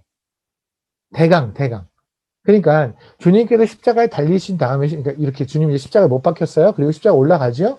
올라가고 나서 오전 3시간, 오전 시간에서 3시간 동안 오후로 3시간 그다음에 다 그러고 죽으시는 거예요, 주님은. 그렇죠. 도합 6시간. 그러니까 슬개탄 포도주를 갈 주님께서 나한테 입에 댄 시간 언제냐면 십자가에 박혀서 올라가기 직전. 이제 못 박기 바로 직전. 그때 포도주를 슬개탄 포도를 줬는데 그때는 싫어, 안 먹어, 이러셨고, 그 다음에 올라가셔서 6시간 있으신 다음에 피 다 쏟고 나서는 내가 너한테 빨리 줘. 그때는 슬개탄 포도주가 아니라 그냥 신 포도주, 그냥 정상적인 포도주를 드시고는, 다 이루었다. 그리고 죽으셨다고요. 그럼 문제는 신 포도주와 슬개탄 포도주가 같은 게 아니라는 거죠. 물론 슬개탄 포도주를 먹는 시점은 아직 주님이 모든 걸 이루신 시점은 아니에요. 아직 죽으시는 시점이 아니니까. 맞죠? 그러면 그냥 그것 때문에 슬개탄 포도주 안 드셨을까요? 그게 아니라고요. 제가 말씀을 드렸죠. 여기는 자매님들, 아이를 낳아본 적이 있는 자매님들 아실 거고, 아이를 낳지 않더라도 저는 모든 자매님들은 그런 마음이 다 있으신 것 같아요. 아이를 가졌을 때, 우리 양영래 전도사님께서 노용승 전도사님을 뱃속에 가졌을 때, 지금은 키가 190이나 넘는 아들이지만, 어쨌든 요만큼 손바닥만 해서 영래 전도사님 뱃속에 있었을 때가 있었을 거 아니겠습니까? 그때 약 같은 거 안 드셨죠? 머리 아프다고, 허리 아프다고 약 안 드셨죠? 왜 안 먹죠? 어떨 때는 의사들이 먹어도 된다고 하는 의사들도 있거든요. 너무 아프면 드세요. 그런 사람도 있는데 절대 안 먹어요. 왜 안 먹죠? 아이한테 이상할까봐. 맞죠? 그게 주님께서 슬개탄 포도주를 안 드신 이유예요. 슬개탄 포도주는 뭐냐면 제가 마취 효과가 있다고 그랬잖아요. 마취 효과가 있다는 건 뭐예요? 고통이 줄어든다는 거죠. 주님은 우리가 받아야 되는 고통을 다 받으셔야 돼요. 거기에서 단 1도 그 고통이 줄어들면 안 돼요. 그러면 어떤 일이 벌어지냐면 우리의 구원이 완성되지 않아요. 완전하지 않아요. 기형아가 나와요. 그러니까 주님께서 그 슬개탄 포도를 입에 대자마자 기겁하며 뱉어버리신 이유가 뭐냐면 이 땅에 오신 이유가 우리를 온전한 신부, 순결한 신부로 맞이해서 주님이 결혼하시는 거란 말입니다. 신랑 되시는 거란 말입니다. 근데 우리가 온전해지지가 않는 거예요. 가끔 왜 우리 영화 보면 되게 징그러운 영화들 있잖아요. 변신 막 하는데 90%까지는 변신했는데 나머지가 변신 안 되는 경우, 애니메이션 보면 그런 거 있잖아요. 애니메이션은 웃긴 얘기지만 사실 그것이 우리의 구원이라고 생각해 봅시다. 우리가 주님께서 만약에 그대 쓸게 된 포도주를요, 주님께서 한 모금에 드셨다면, 그러면 우리의 구원이 온전히 완성되지 않아요. 그러면 어떤 일이 벌어지냐면, 주님께서 한 90%는 완성했지만 10%는 여지가 있는 거예요. 지옥 갈 수 있는 여지가 있는 거예요. 이해되세요? 그럼 우리는 이 10% 때문에 우리가 목숨 걸고 율법을 지키고 뭐를 하고 이런 일이 벌어지는 거예요. 그리고 나서 우리는 늘 불안하겠죠. 그러니까 주님을 사랑해서 사랑하는 것이 아니라 구원받기 위해 사랑하는 게 되는 거예요. 이해되십니까? 왜냐면 언제라도 주님의 신부 자리에서 까일 수 있는 거잖아요. 10%의 여지가 있다면. 근데 그 10%인지 그게 10%인지 20%인지 어떻게 해요? 주님이 슬개탄 포도주를 만약에 옆에 있는 강도를 먹고 벌컥 마셨다. 그러면 주님께서 우리가 받아야 되는 고통에 그래서 70%만 받았다, 50%만 받았다. 우리가 모르잖아요. 결국은 뭐예요? 바리새인들처럼 자기 힘으로 구원을 이루려고 노력하고 헛고생하다 죽겠죠. 그렇잖아요. 늘 불안해서 주님과, 그러니까 그런 거랑 비슷하죠. 결혼을 했어요. 결혼을 했는데 아내가 결혼을 한 이 남자는 나의 남편이라는 안정감을 누리는 것이 아니라 나는 언제라도 이혼당할 수 있다는 불안감을 산다면 이거 굉장히 불행하죠. 오늘도 밥을 하는 이유가 내 남편을 사랑해서가 아니라 오늘도 쫓겨나지 않기 위해서. 오늘도 이혼 당하지 않기 위해서 내가 밥을 하고 있다면 이게 결혼 생활입니까? 내가 오늘도 집안 청소하는 이유가 남편한테 맞지 않기 위해서라고 한다면 이건 여기서 무슨 사랑이 있어요? 주님이 우리에게 왜 안정감을 주시냐면 우리에게 100% 내가 너의 고는 완성되었어 라고 주님께서 선포하신 이유가 뭔지 아세요? 그래야 우리가 온전히 안정감으로 사랑할 수 있거든요. 아니면 주님과는 사랑이 거래가 돼요. 내가 이렇게 해야 헌금을 내며 이렇게 헌신하면 주님이 나한테 구원을 주시겠지? 나를 신부의 자리에서 까지 않겠지? 나를 신부로 맞아 주시겠지? 라고 하는 거죠. 그렇게 되면 이거에 또 무슨 사랑, 그러면 100% 순수한 사랑이 이룰 수가 없잖아요. 그죠? 주님은 우리에게서 100% 순수한 사랑을 하고 싶으시거든요. 그게 슬개탄 포도주를 안 드신 거예요. 자매님들 이해하시죠? 얼마나 아파요. 아기 가졌을 때 허리도 아프고 몸이 아픈데 아니 그게 10개월 짧은 것 같지만 그 10개월을 하루하루 따지고 하루에서 24시간으로 쪼개서 따지면 얼마나 힘들어요. 그죠? 갑자기 먹던 음식 다 안 먹게 되고 생전 안 먹던 음식 먹게 되고 그죠? 입대 심하신 분들 엄청 힘들고 배가 불러오면 뭐 허리 아프고 정말 진통제 하나만 먹었으면 참 딱 좋겠는데 그걸 못 먹고 막 버텨요. 왜요? 내 새끼 건강하게 나려고. 근데 주님이 잡은 고통은 그 정도 수준이 아니라는 거죠.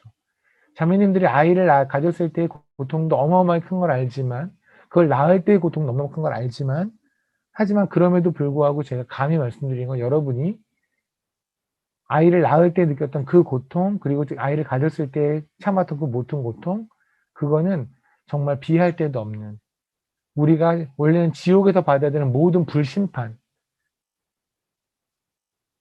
레위기에서 하나님께서 그러지요. 거기는 소들을 다 암소, 수소를 가져다 그들을 각을 뜨고 각을 뜨고 각을 뜨고 다 치라고 그러잖아요. 그렇죠? 각을 뜬다는 게 뭐냐면 칼로 난도질하는 거. 사실은 우리가 그렇게 난도질해서 죽어야 되는 게 우리예요. 토막살인 되는 것처럼 난도질해서 여기에 도끼 찍히고 여기 도끼 찍히고 여기 도끼 하나님이 죄를 그렇게 보시거든요. 그렇게 찍혀 죽으신 분이 주님이라고요. 그리고 거기다가 불에 탁까지 죽으신 분이 십자가에서. 그게 불뱀이에요. 민수기 21장에서 왜 하나님은 불뱀을 부셨을까요? 그 모든 불신방에 다 파셨다니까요, 주님께서. 여러분이 왜 음식하다가 그냥 가스레인지 같은데 손 요만큼만 데워도 뜨거워 그 물집 생기고 너무 힘들어서 뭐 붕대 이만큼 감고 뭐 이러잖아요. 불 속에 있는 고통 한번 상상할 수 있겠나요? 할 수 없죠. 우리가 어떻게 상상을 하겠습니까? 근데 그것이 나 때문이 아니라 저것들 때문에 피조물의 죄 때문에 창조주가 십자가에서 그렇게 모든 걸 당하고 죽으셨어요. 근데 그 고통을 1도 줄여서는 안 됐어요. 그래서 주님은 쓸개탄 포도주를 입에 뱉어버리세요. 이제 신명기 23장을 다시 가시면 32장을 가면 이제 이해가 되실 겁니다.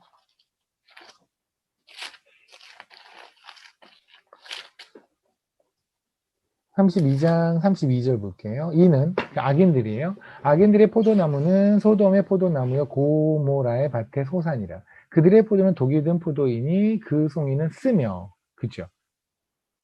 그래도 여기서 독이 든 포도를 쓸개 포도라고 얘기를 한단 말입니다. 쓴 포도예요. 그죠? 그러니까 사실 주님이 드신 건 신포도죠. 근데 그들이 왜 쓴 포도를 말하고 그거를 왜 그 포도주는 뱀의 독이라고 하냐면 이것이 바로 사단이 이자라는 말을 가지고 있는 이자를 받는다라는 말이 가지고 있는 의미가 바로 이거라고요. 무슨 말이냐면 주님이 모든 것을 이렇게까지 하신 주님을 잊게 하는 거예요. 이렇게까지 하신 주님을 잊으면 우리는 뭐 되는지 아세요?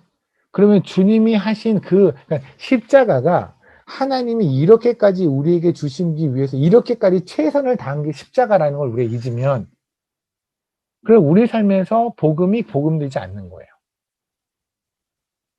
이해되십니까? 제가 요번에 최근에 일산에 있는 어느 조그마한 기초 교회를 가서 섬겼는데 한 꼬마애가 이런 그림을 여기 줬어요. 제가 이제 뭐 최근에 간증을 거의 한 적이 없는데 그 교회에서 목사님이 간증을 좀 해달라고 그래서 뭐 어떻게 뭐 케냐에 가게 됐는지 뭐 이런 얘기를 이렇게 하다가 말사나니에서 수박 먹고 싶었는데 멧돼지에 뺏겼다는 얘기를 했더니 어떤 꼬마애가 수박을 이렇게 그려줬어요. 선교사님 수박 많이 드세요. 그리고 줬어요. 너무너무 귀엽죠. 너무 귀엽죠. 너무 귀여운데요. 이게 솔직히 말해서 금 100kg보다 더 귀한가요? 그건 아니잖아요.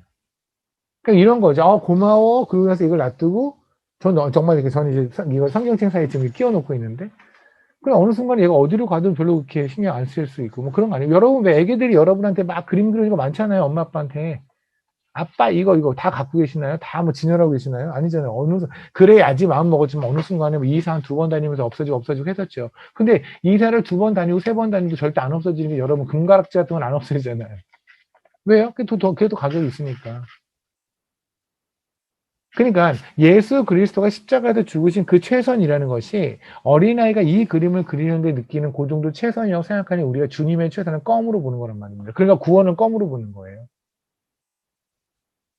저희 왜 그 얘기 나눴던 거 기억나세요? 중풍병자의 이야기에서 한번 옛날에 나눴었는데 주님이 그러시죠. 오케이. 얘는 죄를 사야 진 거야. 죄를 사야 진 게 있고요. 얘는 걷는 거예요. 중풍병자 일어나 걷는 게 있어. 그리고 죄를 사서 구원을 받는 게 있어. 어느 게 더 크니, 너희들한테는? 원칙적인 거 말고 솔직히 인간의 육으로 보면 뭐냐면 지금 당장 일어나 걷는 게 더 커 보이단 말입니다. 그죠? 일어나 걸은 거는 주님이 손가락 이렇게만 하나만 해도 되는 일이에요. 말씀으로 천지를 창조하셔요. 근데 구원은 이거 하나로 되지 않는 일이에요. 구원은 주님이 직접 십자가에 달려 죽으셔야 해결되는 거예요. 그러니까 우리에게 주어진 구원은요, 이거는 돈으로 환산될 수가 없는 거라니까요. 여러분이 암이 치료가 되고, 뭐 그런 거 있잖아요. 내가 당장 죽을 병이 있는데 고쳐지고 이거하고 이 구원은 비교가 될 수 없는 얘기예요. 오죽하면 보세요. 주님이 누군가 고칠 때 하다보니 죽은 나사로 한다고 뭐래. 일어나 나와라. 살된 나사로가 시체 썩은 냄새 나는 걸어 나와요. 주님이 거기서 막 무슨 여러 가지 퍼포먼스를 하지 않았어요. 그냥 한마디 나와. 일어나 나와. 그죠? 귀먹은 자 말을 못하는 전부 다 뭐래요? 말하라. 열려라. 일어나. 한마디면 다 일어났어요. 즉시로. 성경에서 뭐래요? 주님이 그렇게 말씀하신 즉시로 그들이 일어났더라. 즉시로. 왜 즉시로란 말을 계속 썼을까요? 그만큼 쉬워요. 병을 고치는 거는. 주님한테 그냥 이거 하나요. 이것도 안 해도 돼요. 사실은 거기까지 가지 않아도 돼요. 오죽하면 야이로 같은 경우에는 딸이 죽었다 그러니까 주님께서 딸 안 만나러 가면서 백부장이 와서 자기 아들 아프다 그러니까 가기 전에 네 아들이 이미 났어라고 얘기했잖아요. 안 봤는데도. 근데 우리한테는 하나님이 주신 구원보다 뭐가 더 커 보이냐면 내가 지금 당장 아픈 걸 낫는 거. 내가 억울한 게 사라지는 거. 내 통장에 돈이 들어오는 거. 내 눈앞에 펼쳐지는 현실적인 어떤 기적 같은 것이 훨씬 커 보인단 말입니다. 구원보다. 구원은 별로 안 중요해요. 그냥 그렇다 치고 오케이 감사해요. 요게 포인트인 거죠. 그러니까 요게 없으니까 신앙이 무너지는 거예요. 요게 없으니까 흔들리는 거예요. 내가 지금 현재 아파요. 병이 안 나. 그러니까 자꾸만 하나님이 나랑 함께하지 않는 것 같은 거예요. 누구는 병도 낫고 누구는 뭐도 하는데 나는 사업을 이렇게 했는데 누구는 잘 되기도 하는데 나는 계속 안 돼. 하나님이 나를 까시나? 왜 그러시지? 계속 흔들리는 거예요. 흔들린다는 건 뭐냐면 간단히 말하면 요동친다는 건 이거야. 우리 눈동자의 시선이 딴 데로 가는 거예요. 한 주님에게만 고정돼 있던 시선이 갑자기 이쪽도 보고 저쪽도 보고 딴 데서 해답도 찾으려고 애쓰고 뭔가 딴 데서 사랑도 받고 싶고 이게 지금 요동치는 상황이란 말입니다. 그러니까 흔들린다라는 건 우리가 우리 마음이 흔들린다고 그러잖아요. A를 사랑하는데 갑자기 B가 생기니까 A를 바라보다가 B도 바라보고 C도 바라보고 D도 바라보고 이게 요동치는 상황이에요. 여러분 왜 개미가 참새가 걔네들이 그래요? 여러분 강아지들 밥 먹는 거 본 적 있나요? 강아지들이 여러 마리가 있을 때 밥을 먹는 걸 보면 어떻게 먹냐면 희한하게 먹어요. 집 앞그릇이 있어요? 얘가 밥그릇이 있어요? 그러면 집 앞그릇 먹으면 되죠 이렇게. 근데 안 그래요. 막 먹다가 집게 남았는데 옆으로 가요. 그 얘 걸도 먹다가 또 그러고 가요. 그러니까 그냥 생각이 없는 거예요. 그냥 아무 생각이 없어요. 똑같아요. 개미들 어떻게 하는지 아십니까? 쌀 한 톨을 던지면 쌀을 막 옮겨요. 그러다가 쌀을 옆으로 던지면 또 얘들 막 옮겨요. 옆으로 가요. 우르르 우르르. 정처가 없다니까요. 답이 A라는 쌀에 있는 줄 알았다가 또 B라는 쌀 한 톨 떨어지면 걔한테 또 가는 거예요. C라는 쌀을 들으면 글로 가는 거예요. 세상에 그런다고 말씀을 드렸잖아요. 참새가 그런다고 말씀을 드렸잖아요. 그죠? 근데 크리스찬들도 그럴 수 있단 말입니다. 아니, 사실 그렇단 말입니다. 왜요? 왜냐하면 그 이유를 하나님은 뭐라고 말씀하냐면 니네가 돈을 주면서 이자를 받으니까 그래. 돈을 받으면서 이자를 받는다는 얘기는 무슨 말이냐면 간단히 생각해 봅시다. 만약에 여러분이 1억이 있다고 생각할까? 아니, 1억이 있다고 생각하고 1억에 돈을 주면 당연히 뭐 이자를 받으려고 하겠죠. 근데 여러분이 가지고 있는 통장에 무한의 돈이 있다고 합시다. 무한대의 돈이 있다면 그 돈으로 여러분이 누구한테 이자를 받으려고 하시겠습니까?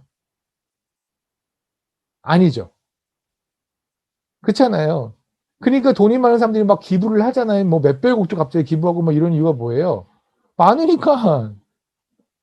그러니까 하나님에게서 받은 구원의 십자가의 복음, 그 구원이 언제 너무나 양에서 충분하다면 우리가 이 장에서 이자를 받을 일이 없단 말입니다. 그러니까 이자를 받을 건 그러니까 기자를 받지 말란 얘기가 아니라 다시 말하면 이 구원이 충분하면 다른 데로 시선이 갈 게 없단 말입니다. 이해되시나요? 그러니까 주님이 십자가에서 어떻게 달려 죽으셨냐면 슬개탄 포도주 한 모금이라도 지었으면 좀이라도 덜 아팠을 때 그것마저 거부하고 죽으심으로 하나님이 우리 가는 그런 얘기 하잖아요. 뭐 외국에서 뭐 NBA에서 유명한 농구 선수가 와가지고 시범 경기 이렇게 뭐 해줬는데 뭐 땀을 뻘뻘 흘리며 최선으로 고등학생들과의 경기인데 정말 저 프로 선수들이 최선으로 뛰어줬다. 그거 한마디로 박수 쳐주죠. 이야, 최선으로. 저는 지금 창조주를 말하는 거예요. 하나님이 최선으로 죽으셨다고요. 단 하나의 고통도 덜지 않고. 그래서 받은 게 구원이에요. 그런데 우리가 이 땅에서 보통 요구하는 것들은 뭐냐면 하나님이 말 한마디로 일어나라. 말 한마디로 있어라. 빛이 있었고. 있어라. 모든 만물이 생겼고. 있어라 해서 생겼던 것들. 근데 우리는 하나님의 최선으로 주신 구원에 대한 감격보다 이 땅에서 하나님께서 기적으로 주시는 뭐 하나하나가 더 감격스러운. 뒤집어가면 이거 없으니까 계속해서 요동치는. 그거를 성경에서는 뭐랬냐면 돈을 구워주고 이자를 받는 상태라고 말씀하셨단 말입니다. 보세요. 레위기를 잠깐 보세요. 레위기 25장에를 보면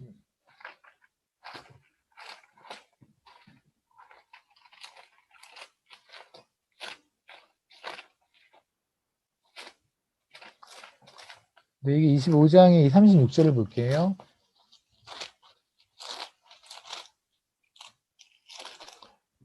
25장 36절입니다. 36절 7절 제가 읽을게요. 너는 그에게 35절도 읽을게요. 내 형제가 가난하게 되어 빈손으로 내 곁에 있거든 너는 그를 도와 거류민이나 동거인처럼 너와 함께 생활하되 너는 그에게 이자를 받지 말고 내 하나님을 경외하여 내 형제로 너와 함께 생활하게 하게 할 것인즉 너는 그에게 이자를 위하여 돈을 구워주지 말라 이익을 위하여 내 양식을 구워주지 말라. 거기까지 오케이. 이자 주지 마라. 불쌍하니까 이자 같은 거 받고 그러지 말아라. 여기까지 그렇게 이해할 수 있어요. 충분히. 그죠? 근데 38절이 뭐냐면 나는 너희의 하나님이 되면 또 내 가나안 땅을 너희를 주려고 애굽 땅에 너희를 인도하면 너희의 하나님 여호와니라. 그러면 이 명령을 하시는 데 있어서 굳이 이렇게까지 내가 너희를 애굽에도 구원한 하나님이라고 말하실 필요는 없는 얘기잖아요. 그렇잖아요. 이 정도 착한 일 누구한테 형제들한테 우리 그러잖아요. 믿지 않는 사람들도 그러잖아요. 야, 형제간에 돈거래 하는 거 아니야. 그냥 주려면 줘. 그냥 뭐 이자 받고 그러냐. 믿지 않는 사람도 그런 얘기를 해요. 근데 지금 주님은 거의 믿지 않는 사람들도 할 수 있는 얘기 정도를 지금 주님의 이름으로 내가 너를 애굽에서 구원해낸 하나님이니까 넌 그 얘기를 들어. 다시 말하면 뭐예요? 어린 양의 피로 6월절에 어린 양의 피로 살아난 너희들이니까 이 말을 들어 라고 말씀하신단 말입니다. 왜요? 이럴 수 있는 근거가 뭔데요? 우리가 받은 구원이 어마무시한 거랑을 인정해야 되는 거니까. 이해되십니까? 그러니까 이 얘기는 이자에 관한 얘기가 아니라고요. 이자를 받고 안 받고 그 얘기가 아니라고. 이 얘기는 뭐냐면 구원에 감격돼서 구원이라는 가치를 우리가 가치가 정말 도저히 돈으로 환산할 수 없는 가치. 그거임을 인정하면서 그러한 삶을 살아가는 거. 그걸 인정하는 삶을 살아가는 거. 이해되십니까? 그게 바로 이 얘기라고요. 아멘. 그러면 잠언서 10장에서 있는 얘기가 뭘까? 요거를 까먹으면 뭐 한다고요? 요동친다고요. 그럼 요걸 까먹으면 뭐가 돼? 이제 기적 쫓아다니는 거예요. 어느 목사님이 기적의 은사가 있다네, 치유의 은사가 있다네, 뭐 불을 내려주신다네, 가슴을 뜨겁게 한다네, 예언의 은사가 있다네. 그럼 이제 그런 데만 쫓아다니는 거예요, 계속.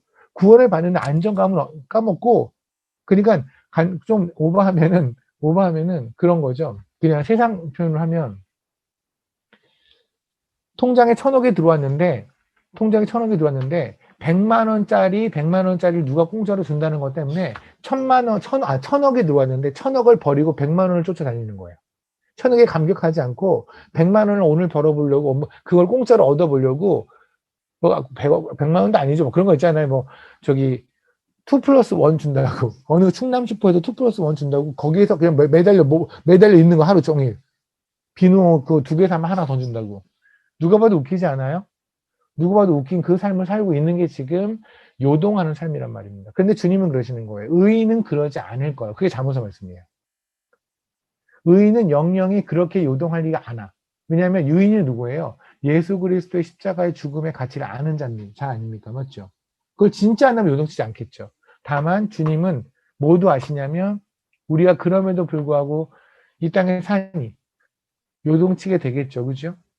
알지만 우리 뭐 그래 단칸방에 가족들 살아도 상관없지만 하지만 그럼에도 불구하고 옆에서 누군가가 뭘 아파트를 샀다래 뭐 이런 얘기를 들으면은 가슴이 막 요동치고 시선이 딴 데 가고 주여 왜 저한테 안 하십니까? 라고 나오는 거.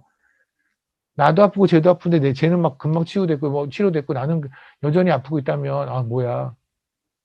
똑같이 목회 시작했는데 누구는 이만큼의 큰 교회를 갖고 있고 나는 아니고 이러면 아 주여 저한테 왜 이러십니까? 이럴 수도 있고 그죠? 그렇잖아요. 비슷한 나이인데 누구는 뭐 이러이러한 사업체나 뭘 갖고 있는데 나는 아무것도 아니야. 뭐야 나는? 그죠?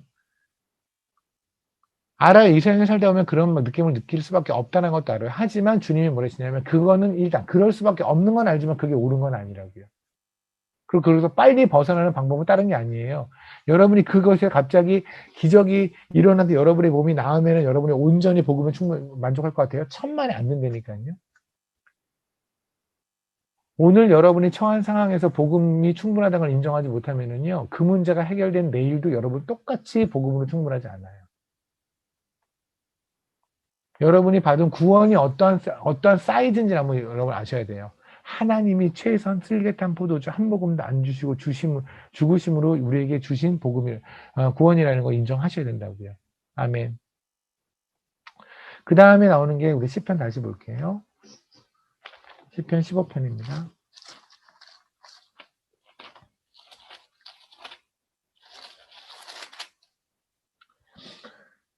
그러면 이랬죠. 시편 15편에서 1절부터 4절까지 해서 굉장히 사이즈의 이야기를 하셨고요. 그리고 5절에서 이자의 이야기를 하셨잖아요.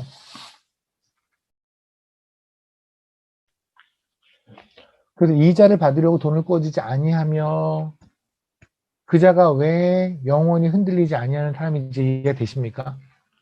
이제 이해가 되시나요? 오케이. 이건 단순히 이자 문제가 아니라고 말씀드렸고 꼭 까먹지 말고 기억해 주세요. 그 다음에 뇌물을 받고 무제한제를 해야지 아니하는 자. 뇌물을 받고 무제한제를 해야지 않는 자. 그런 자는 어떤 자냐면 하나님이 보시기에 아주 잘하고 있는 자라고 말씀을 하시네요. 그죠? 뇌물을 받지 않는 자하고 뭐가 이게 사실 이건 뇌물을 받지 말라는 건 세상도 그러죠. 지금도 세상에서도 뇌물을 받다 그러면 법에 걸리는 거잖아요. 맞죠? 그래서 지금 한국에 왔더니 무슨 뭐 김영란법인가 그래서 공무원들이나 이런 분들이 몇만 원 이상의 그 밥 한 끼만 같이 먹어도 뭐 뇌물이라고 쳐서 뭐 한다고 뭐 이런 게 있다고 합니다. 그렇죠? 그러니까 성경이 아니라 믿지 않는 사람들도 법으로 만들어서 지키고 있는 거잖아요. 뇌물에 관한 이야기는. 근데 제가 말씀드린 성경은 하나님의 영이 임한 자들에게만 해당된 거라고 말씀을 드렸어요. 그렇죠? 그럼 이때 뇌물은 무엇에 관한 얘기일까요? 한번 봅시다. 잠언서를 볼게요. 6장을 봅시다. 잠언서 6장 34절입니다.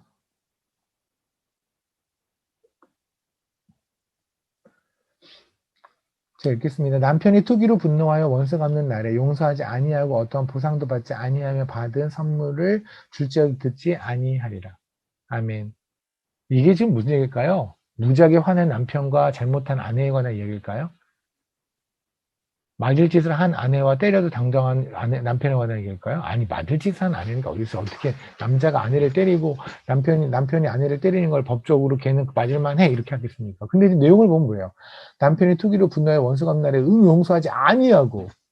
근데 일단 투기라는 말 자체가 시기함, 투기, 질투 이거에 속하는 거죠. 그죠?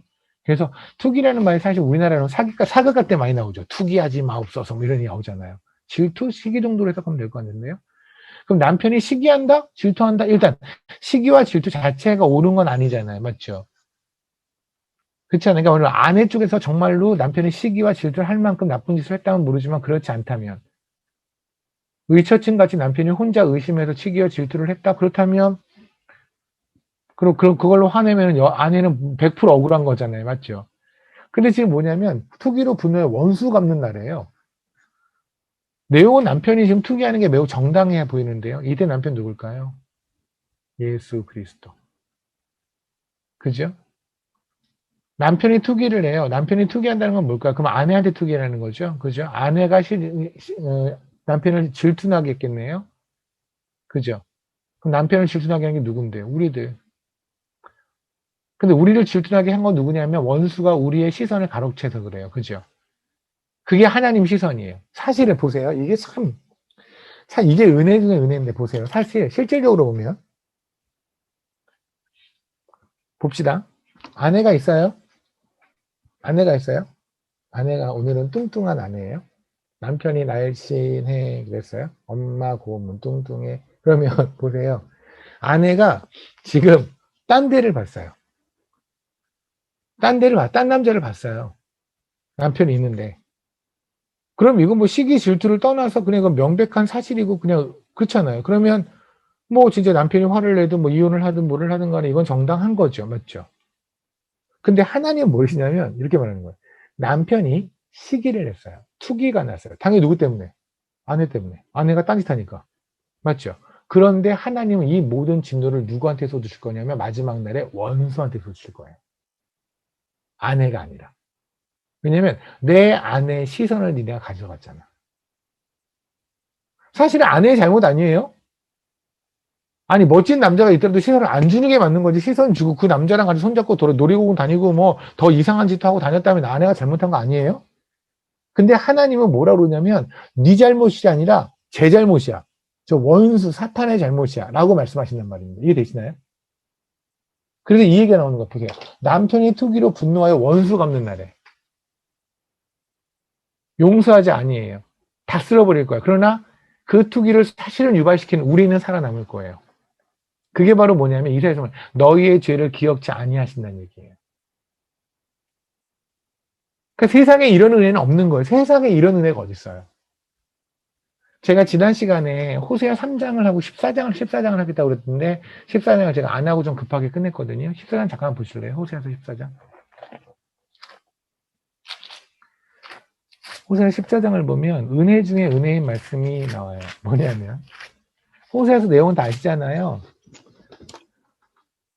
제가 빨리 읽을게요. 1절. 이스라엘아 내 하나님 여호와께로 돌아오라. 하나님께 돌아오라. 내가 불의함으로 말미암아 엎드려 졌느니라. 너는 말씀을 가지고 여호와께 돌아와서 아래의 길을 모든 불의를 제거하시고 선한 말을 받으사 우리가 수송한 진을 대신하여 입술의 열매로 죽게 드리리라. 삶으로 회개의 열매를 맺겠다는 얘기예요. 입으로만 그냥 잘못했어요 이런 게 아니라 삶으로 우리가 열매를 맺을게요 라고 했단 말이에요. 근데 보세요.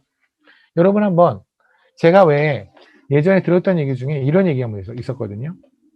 아합은 용서를 받았을 거예요? 이런 얘기를 제가 누구한테 질문을 받았어요. 아합이 회개를 했잖아요. 나중에 가서. 하나님께서 그의 겸비함을 네가 보지 않느냐 아니하냐 이렇게 하셨거든요. 아합의 회개를 하나님이 받으셨을까? 그러면서 이제 그때 질문의 의도가 뭐였냐면 그 청년이 아합의 회개는 진정성이 없는 것 같다는 얘기예요. 그래서 제가 그 청년한테 물어봤어요. 너는 얼마나 진정성 있게 회개했니? 여기 모이는 여러분 전부 다 하나님 앞에 한번 고백해 봅시다. 여러분 진짜 하나님이 감동할 만큼 감격할 만큼 회개한 적 있으세요? 와, 내 회개에 진짜 하나님은 그냥 뻑 가셨을 거야. 이런 회개한 적 있나요? 도대체 어떤 회개가 하나님이 감격을 해서 우리를 용서하실 만한 회개예요? 40일 금식하는 거? 교회 바닥에 대굴대굴 굴러다니면서 회개했으니까 되는 거예요? 그러니까 우리 그러잖아요. 아우 진짜 진정성 있는 회개. 그러니까 뭐가 진정성 있는 회개예요? 눈물 한 바가지 흐리는 거?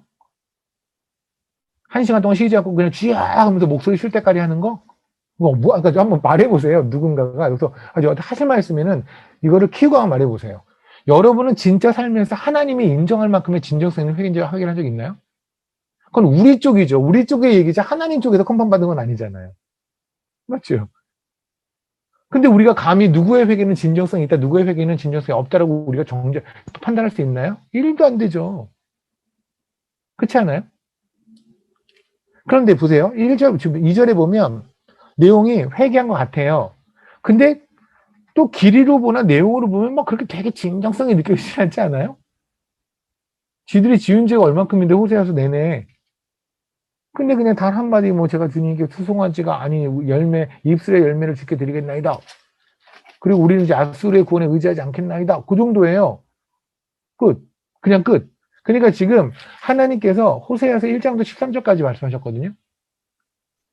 니네들은 정말 이 호세아 13 나오다 보면 하나님이 이들을 사랑한다는 말씀이 한번 나오기는 해요. 그러니까 하나님이 그 말씀을 하셨던 한 장 내지는 한 장 반 정도를 제외하고 나머지는 전부 다 하나님이 화가 나 계세요. 지금 호세아서에서. 그러니까 예를 들면 아버지가 10시간 동안 화를 냈어요. 근데 아들이 1분 만에 잘못했습니다. 그런 거예요. 잘못했습니다. 1분 동안. 이걸 진정한 회개로 받을 수 있나요, 여러분? 근데 하나님이 뭐라고 하는지 아세요? 이렇게 말하세요. 4절. 내가 그들의 반역을 고치고 그들에게 기쁘게 그들을 사랑하니 나의 진노가 그들을 떠났습니다. 하나님의 진노는 100이에요. 얘네들이 보여주는 회개는 기껏해야 1도 안 돼요. 근데 하나님은 4절에 뭐랬냐면 내가 너희를 기쁘게 내가 나의 진노가 떠났다고. 내가 너를 용서할게. 사랑해. 무슨 말이에요? 하나님이 우리에게 회개하라고 돌아오라고 하는 순간에 이미 하나님 우리는 용서하고 시작하셨다고요. 우리의 회개 빨이 좋아서나 우리 회개 능력이나 회개할 때 눈물에 쏟아내는 양이 대단해서 하나님이 용서하신 것이 아니라 하나님의 은혜가 커서 용서가 된 거란 말입니다. 이해되십니까? 그래서 하나님이 이렇게 말씀하세요. 9절에. 누가 지혜가 있어 이런 일을 깨달겠냐. 세상에 어떤 사람이 이런 거에 이렇게 용서해 주겠니? 여러분의 자녀가 이렇게 하면 용서하겠습니까?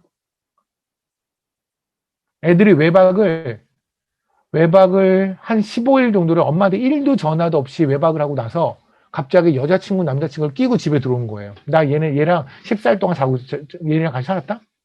얘랑 동거하고 있어, 지금. 들어왔어요. 너무너무 화가 나죠, 아빠가 엄마가 막 화를 냈어요. 근데 갑자기 얘가 뭐냐면, 미안해, 알았어. 그들이 갑자기, 그래, 내가 널 용서하겠다. 그러실 수 있나요? 안 되잖아요, 분들. 여러분들. 저도 안 돼요. 하나님한테 우리가 지은 죄는요, 그 정도 수준이 아니에요. 하나님을 상대로 쌍욕을 한 거예요, 우리가. 쌍욕. 그냥 정말 세상에서 할 수 없는 그런 욕을 하나님을 대상으로 한 게 우리거든요.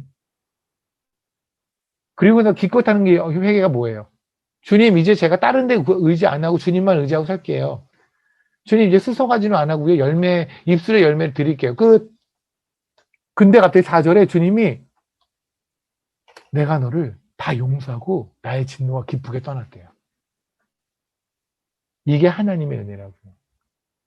세상에서 이러한 하나님의 은혜, 하나님을 이해할 수 있는 지혜란 없어요. 그래서 그 성경에서 말하는 지혜가 성령님이라고요.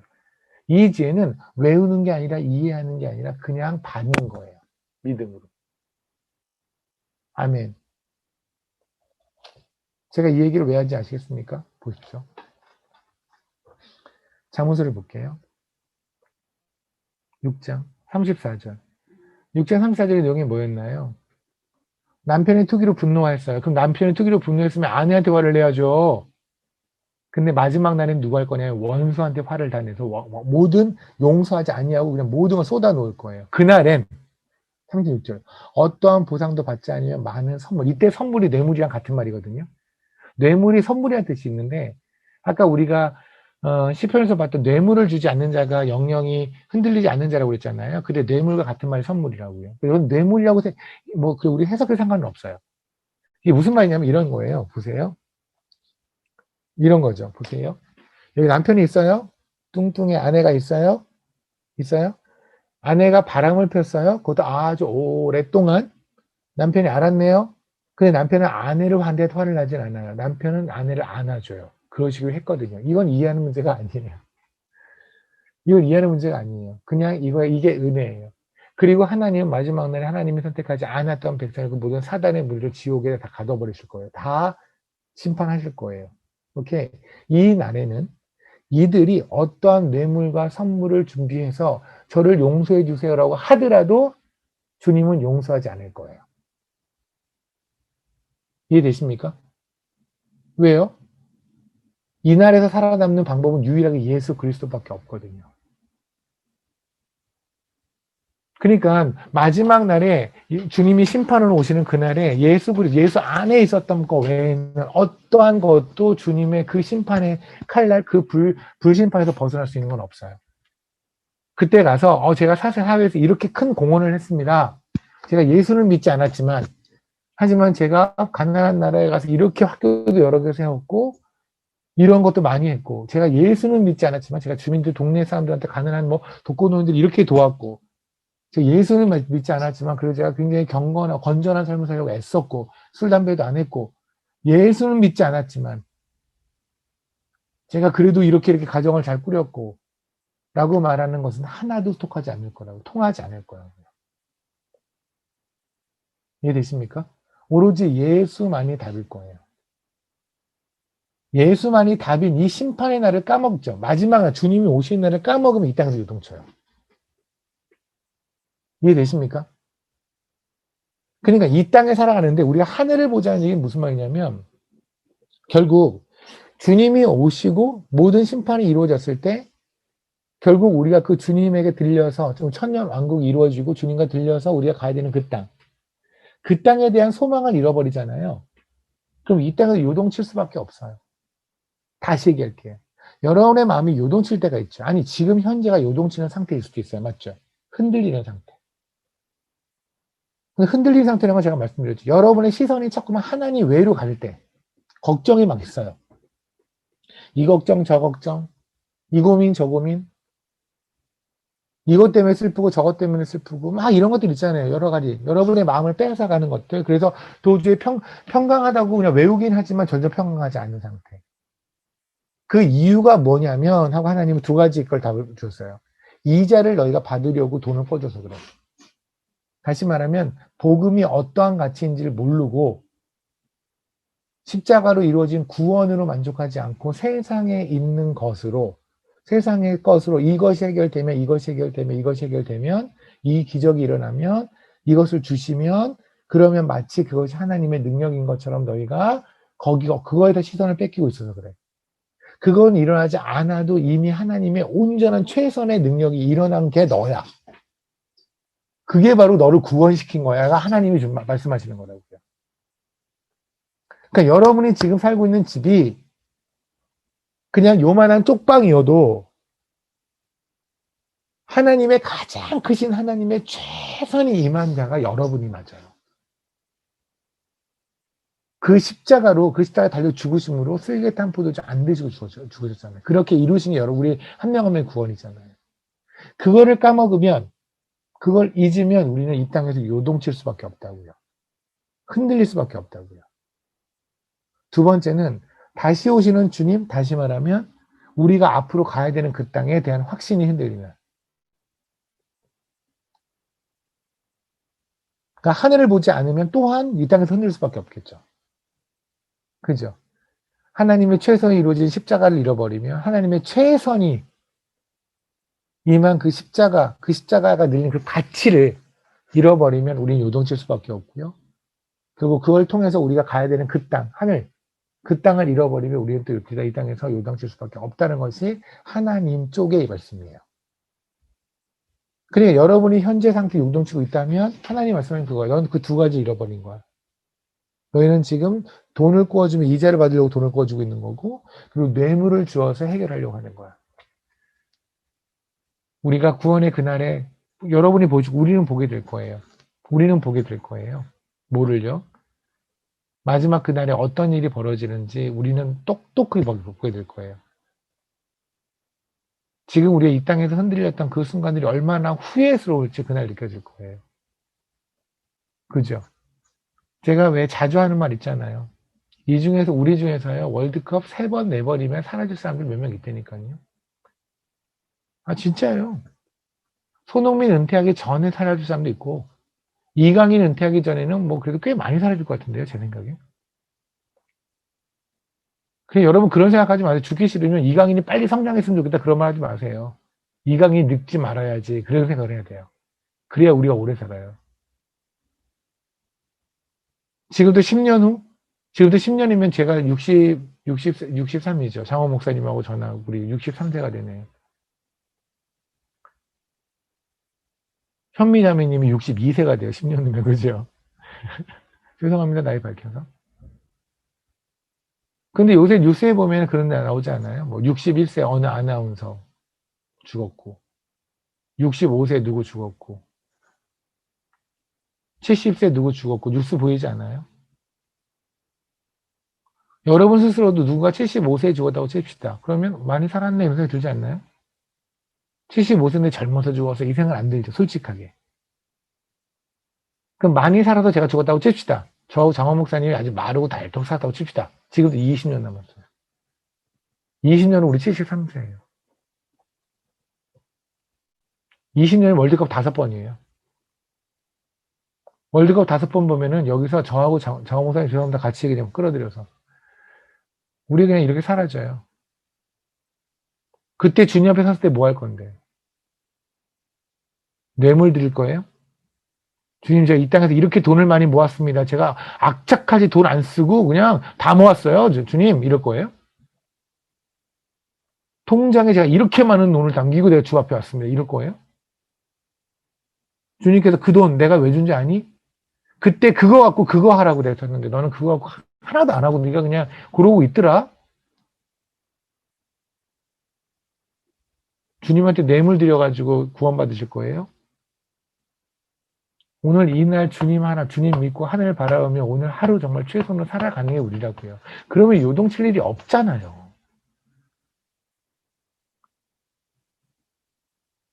시간이 지나다 보니까 세상에 사는 일들, 진짜 기적이라도 일어나서 내 몸이, 제가 그렇더라니까요. 오늘 병원에 갔는데 너무 힘든 거예요, 몸이. 최근에 좀 그랬어요. 목도 많이 해서. 수치도 갑자기 갑자기 올라가고 막 이러는 거예요.